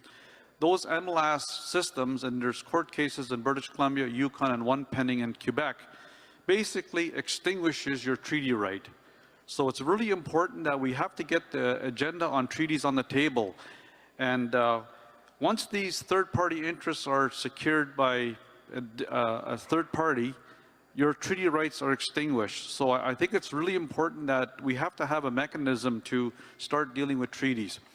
There was another decision by the Supreme Court, and it was a case out of the Alberta case dealing with Jim shot both sides. And basically it was the Blood Tribe, and it was basically, they lost the case based on the 6-year limitation period, and their case was statute barred. And that was Canada's position. And basically what the case stands for is that, treaties were enforceable prior to 1982, and as such, the Blood Tribe claim was statute barred because it was commenced after the limitation period. So we're caught in this issue of limitation periods. So and although they did get a declaration, that declaration is non-binding. So I know I'm short for time here, but I just want to make it really important and known that we have to start addressing treaty issues, folks, whether we do it politically, legally, or so forth. And I'm hoping that we could start this dialogue so that we don't end up in court and get a bad decision. And I think it's important that those First Nations that are covered by treaty, if you're looking at additions to a reserve and so forth, if there's a third-party interest, you'll never ever get that land. So miigwech, and the resolution speaks for itself. Thank you. Miigwech, Chief. Mover has spoken.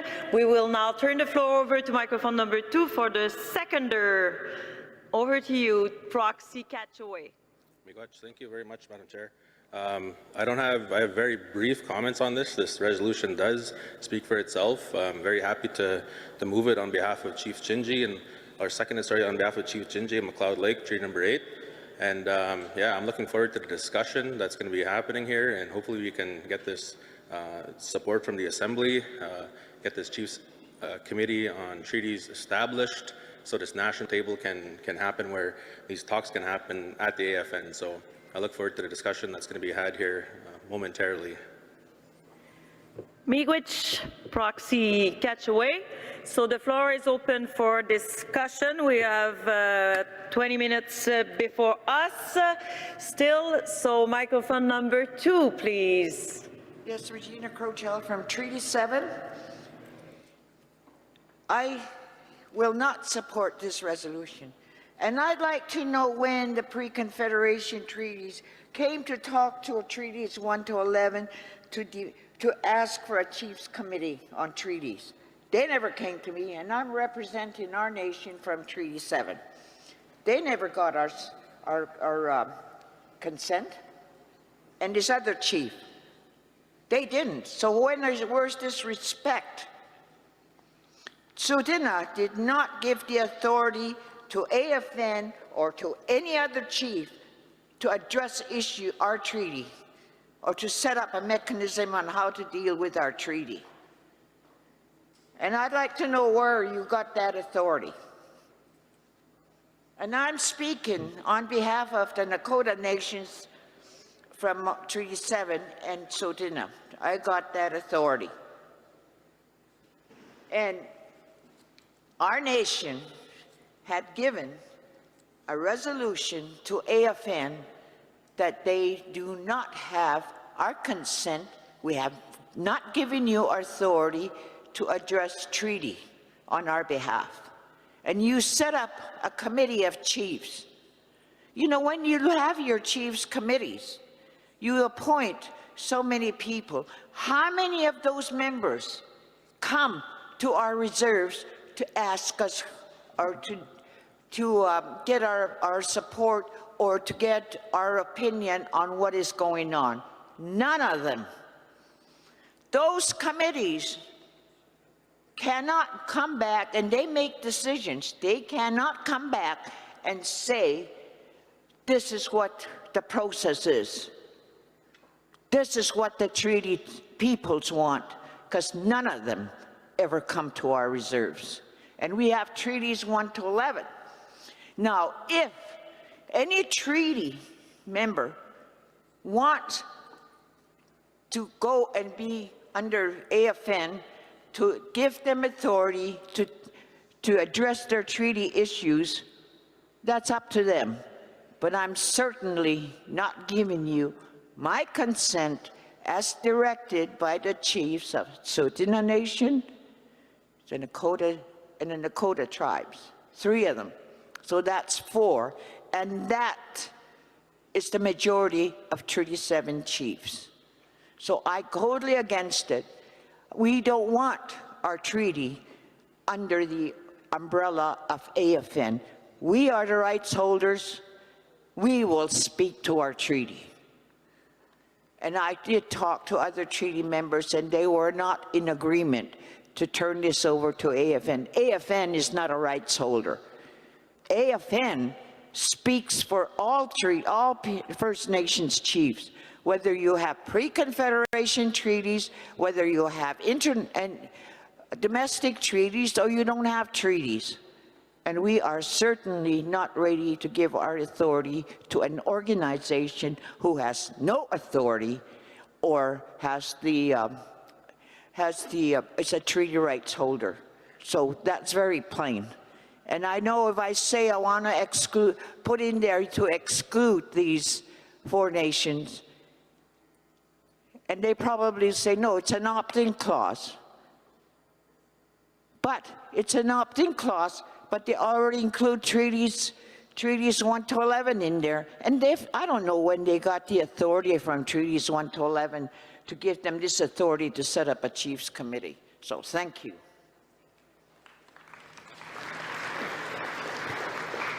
Miigwech proxy, just a reminder, I'm sure everyone is aware, but those resolutions, draft resolutions that we entertain on the floor that are on your packages, they all come from the First Nations. It's chiefs that present these resolutions, and these don't come from the AFN. So over to microphone number 1, please. Nanaskamau Kutawino, Nanaskamau Kigawino. Again, thank you to the Creator and the Great Spirit, and thank you to Mother, all mothers, mine, yours, Mother Earth.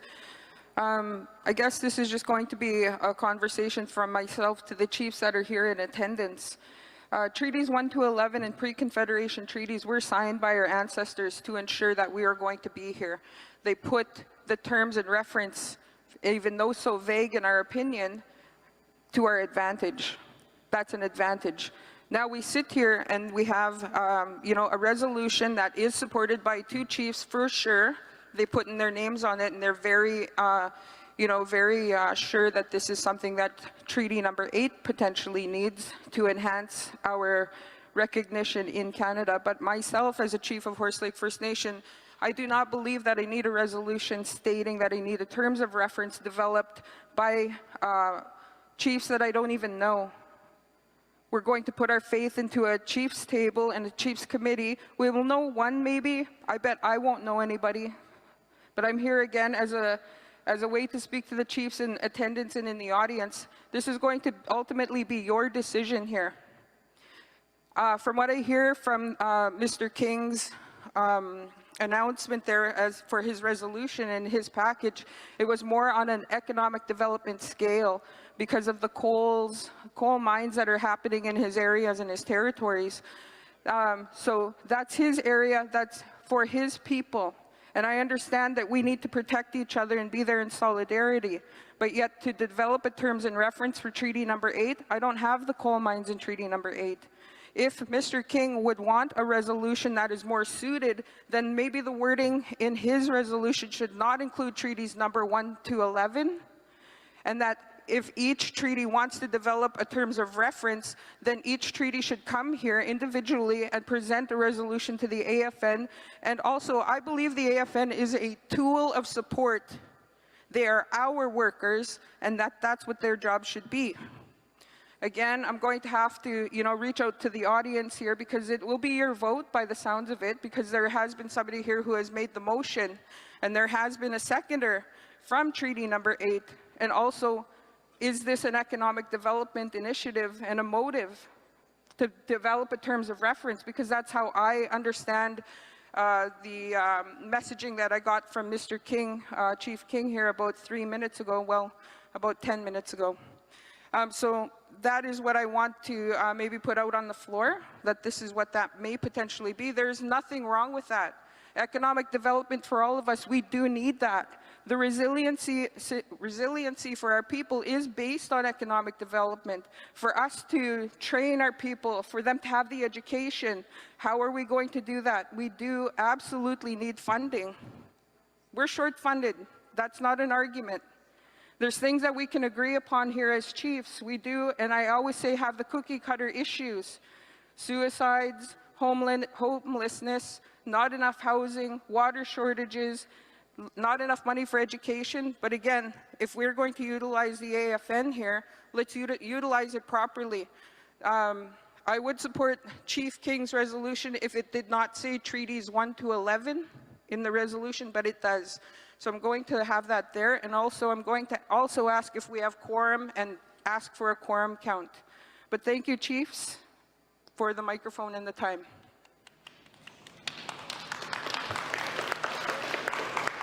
Miigwech Chief. So, Chief, I just want to make sure that, was it a proposed amendment or comment to strike a part of the draft resolution 35? So just want to check with you, to verify with you, Chief. So Chief at microphone number 1 is not microphone number 2 to answer my clarification. So To strike treaties 1 to 11, if Mr. King feels that he has the power and authority to make terms of reference for pre-Confederation treaties, I will leave that to him in his motion. But to strike treaties 1 to 11 off of the resolution in its, yeah. Thank you very much, Chief. And the second thing that you asked, it's a point of order. It's you requested to check if we have the quorum. And honestly, here on the stage, I can confirm clearly that we have quorum. So we have quorum to make decisions. The quorum today is 55, as you all agreed upon on the first day on the draft resolution number 2. So the quorum is counted at 9 when we call or when the chairs call the meeting to order. And I think I called the meeting to order at 9:12, and then we received the quorum. And so I'm looking at my co-chair. Do you also confirm we have a quorum here? Yeah. So this has been addressed. First. Second, let's deal with your proposed amendment. Thank you, Chief. So I am now looking. But first, let's follow the procedure. So an amendment was proposed by Chief here at microphone number 2, and I want to make sure that the resolution committee received the proposed, the correct language. Okay, thank you. I assume it's going to be amended up on the screen. A live amendment. Okay, thank you very much. So that does reflect your proposed amendment, Chief, at microphone number 2. Yes, thank you. No, thank you. So I understood the yes, the answer yes. At microphone number 2, please. Yes. Okay. Yeah, my microphone is on now. And again, I would also like to add that for pre-Confederation treaties, if you do have members in here, I don't believe that you should support anybody who wants to do terms of reference for your confederations. But I'm just going to put that there. Thank you for your advice, Chief. I am now looking at microphone number 1 for the mover. Do you support this proposed amendment to draft resolution number 35 in the first paragraph of the therefore be it resolved section? Over to microphone number 1. Chief Wilfred King, Gulby First Nation. First of all, there's no coal in my territory, so I don't know where that came from. We don't have any coal. Secondly, it's not an economic development resolution. For me, it's the protection of our territory, and that's what it amounts to. As I stated in my statement, right now, anybody from China, United States, could go on the MLAS system in Ontario, register a claim, that claim is deemed to be a third-party interest, and it doesn't matter what my treaty says, the courts will say, no, I'm sorry, you can't have that land anymore, Chief King, because there's a registered third-party interest. It's about protection of treaty lands. And I just don't know what the mechanism is for us to deal with that. Yes, we do have a right to a constitutional challenge down the road, but that time hasn't crystallized yet for Gull Bay First Nation to pursue that. There is an opt-in clause and an opt-out clause. And again, this isn't an AFN resolution. This is a resolution that's coming from a community that wants to look at a process, begin a process to start examining these issues. I don't speak for Treaty 1 to 11. Obviously, I don't. I can only speak for my own community. And I've seen the lack of discussion on treaty issues at this assembly, even within our own region. And that's all we're asking for is somehow, how do we get to the table to start addressing these issues? Now, the late Queen Elizabeth sure didn't come to my community and say, I want to speak with you, Chief King, about our 1850 treaty. The Governor General hasn't come to my community and says, I want to speak to you, nor has the Prime Minister or even the Minister of Indian Affairs. So we got to rely on the courts, unfortunately, but it's a lot of money, time, and again, we could get a bad decision. So I'm just thinking, is there a better way to have that dialogue of reconciliation with this government? And again, for the most part, I'm not speaking for any treaty. I'm just saying this is a position I would like to see entertained, at least set up a process where we could begin these discussions. So, miigwech. Chief King, if you can please just stay nearby the microphone, because I would need to know the answer, final answer to the question. Do you agree or you disagree to the proposed amendment on the floor? Don't want to presume your answer. Microphone number 1. Chief King, Gull Bay First Nation, I talked to the seconder as well. We're going to leave the resolution as it is. And so the mover wishes to keep the draft resolution 35 as is. Seconder, do you agree or disagree? Just for the record, what? Oh, I'm getting confused with thumbs up here. So maybe yes, if you can please confirm your position. At the microphone number 1, please. Thank you very much, Madam Chair. Tim Katchaway, proxy for Chief Harley Chinji, Cloud Lake Indian Band, Treaty number 8. No, we discussed it. This resolution has been put together very thoughtfully by very sharp minds. It's broad. It's not pigeonholing anybody. There's an opt-in clause. There's an opt-out clause. It's not a top-down approach. This is coming from communities. It's requesting a table to discuss these things at the AFN, which currently does not exist. And that's all we're asking.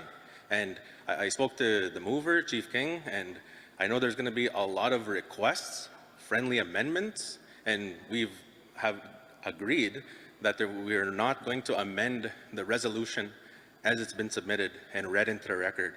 So any amendments, we're not going to entertain them. We're prepared to go to a vote at any moment. So that, hopefully the speakers can understand that we're not going to be amending the resolution as it's written into the record. Thank you, Madam Chair. Miigwech, proxy Katchaway. So on that, so the proposed amendment is rejected. I want to come back on a few things. The distribution had time to make a formal count. Just want to confirm that 143 chiefs and proxies are present in the room. First. Second, I mentioned a bit earlier when we started how long we would have for the discussion period. So 4 minutes is still available for the discussion period.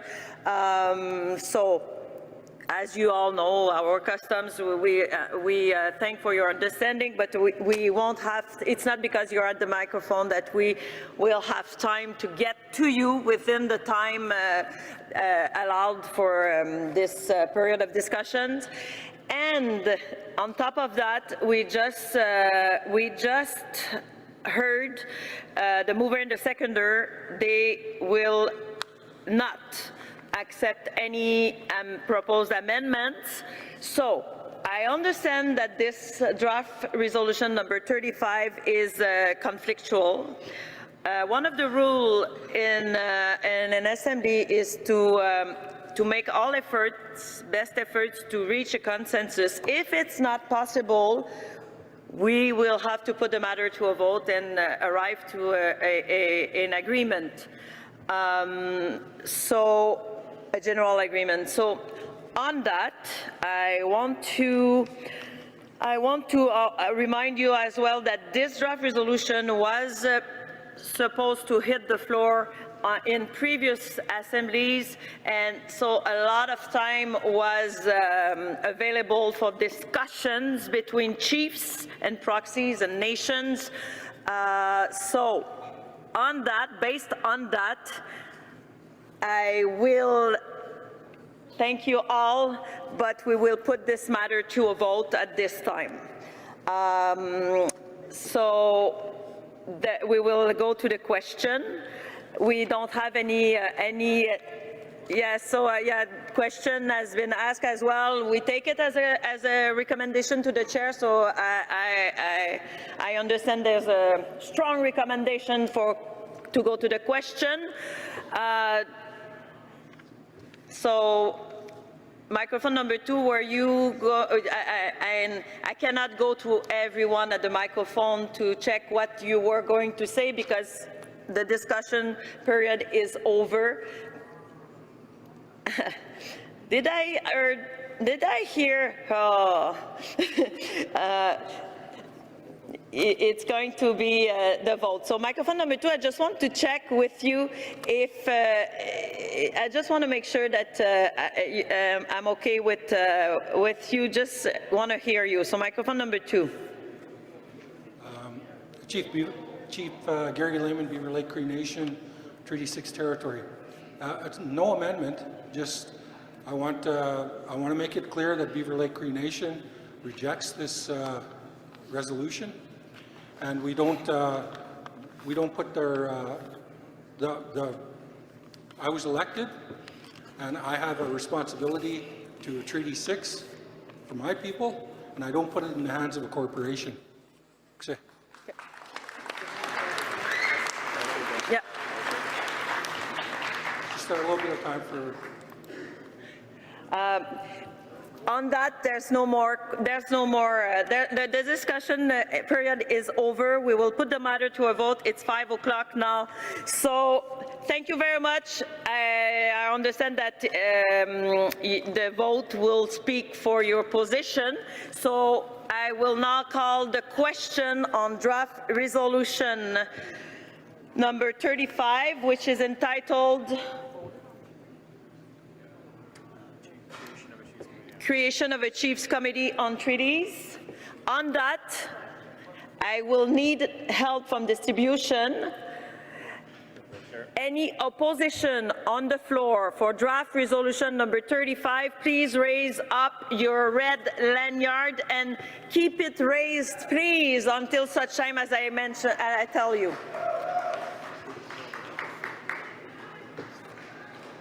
A bit of exercise with your hands because we need to count. Distribution, I'm counting on you. Wow. This is why it is important to be here when a vote is taken. Thank you for your presence at this late hour of this second day.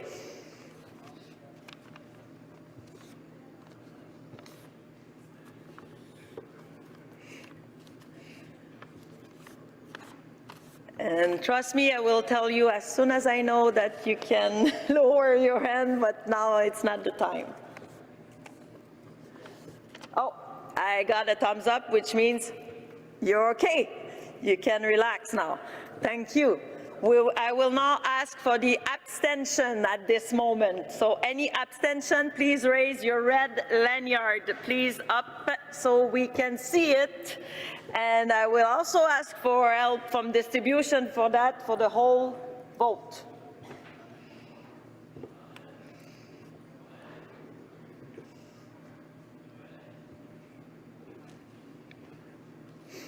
Please keep your red lanyard if you want to abstain to this draft resolution number 35. As soon as I have the go from distribution, I will let you know.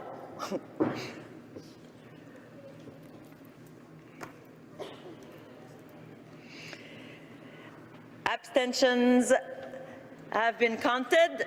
You can lower your red lanyard. Okay, at this time, it's very important.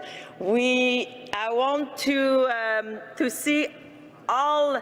I'm asking the question, anyone in favor of this draft resolution number 35, please raise up your red lanyard. Thank you very much. I will need a count as well. I want to make it very formal.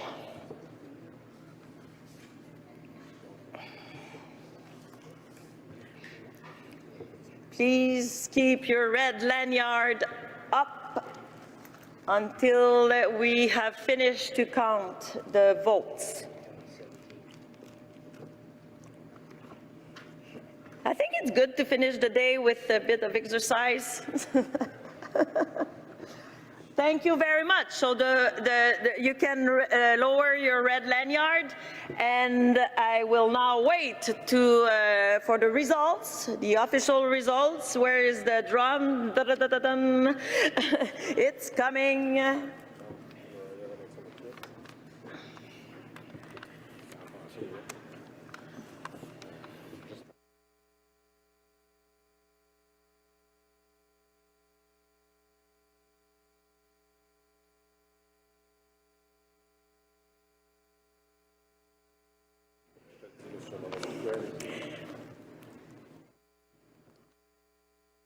Acknowledge that someone at the microphone. I just want to finish this process. Oh, that's good. But please just wait. Stay tuned. I just want to announce the votes first, and then. Do we have the votes? The results of the vote? Okay, so microphone number 4, we have an agreement that it's going to be very positive.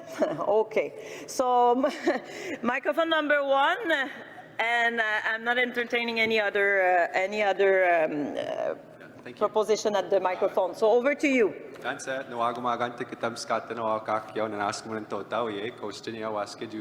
name is Andre Bear.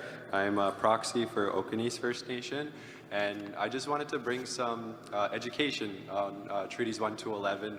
And there's a document online published by, I think it's Assembly of Manitoba Chiefs, and in 2006 they tried to form a structure for Treaties 1 to 11, where they named a treaty spokesperson for every treaty territory in the numbered treaties.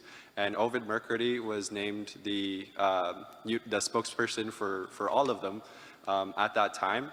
And I've talked to Ovid like 2 weeks ago to ask like what happened, and I guess they had political differences at that time. They're having another Treaties 1 to 11 gathering in August 26th, Cold Lake, Alberta.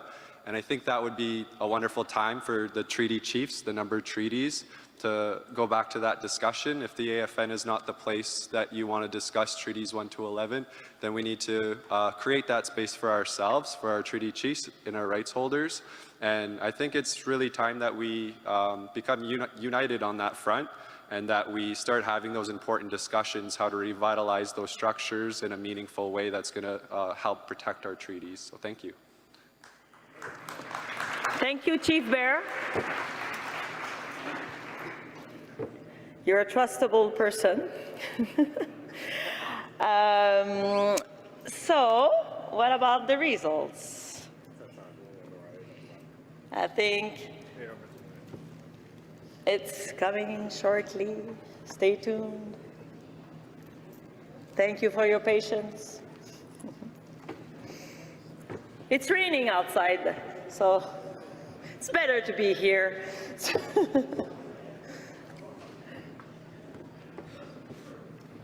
Thank you. Okay. So, the votes. For, 20. Abstentions, 15. Opposed, 103. So, the draft resolution is defeated. Draft resolution 35 is defeated, not carried. Thank you very much, chiefs and proxies. It's been such a long day, a lot of work. I just want to turn the floor over to my colleague Cedric for some announcements. If you still have, please, a minute, you'll have some announcements from Cedric. Thank you so much.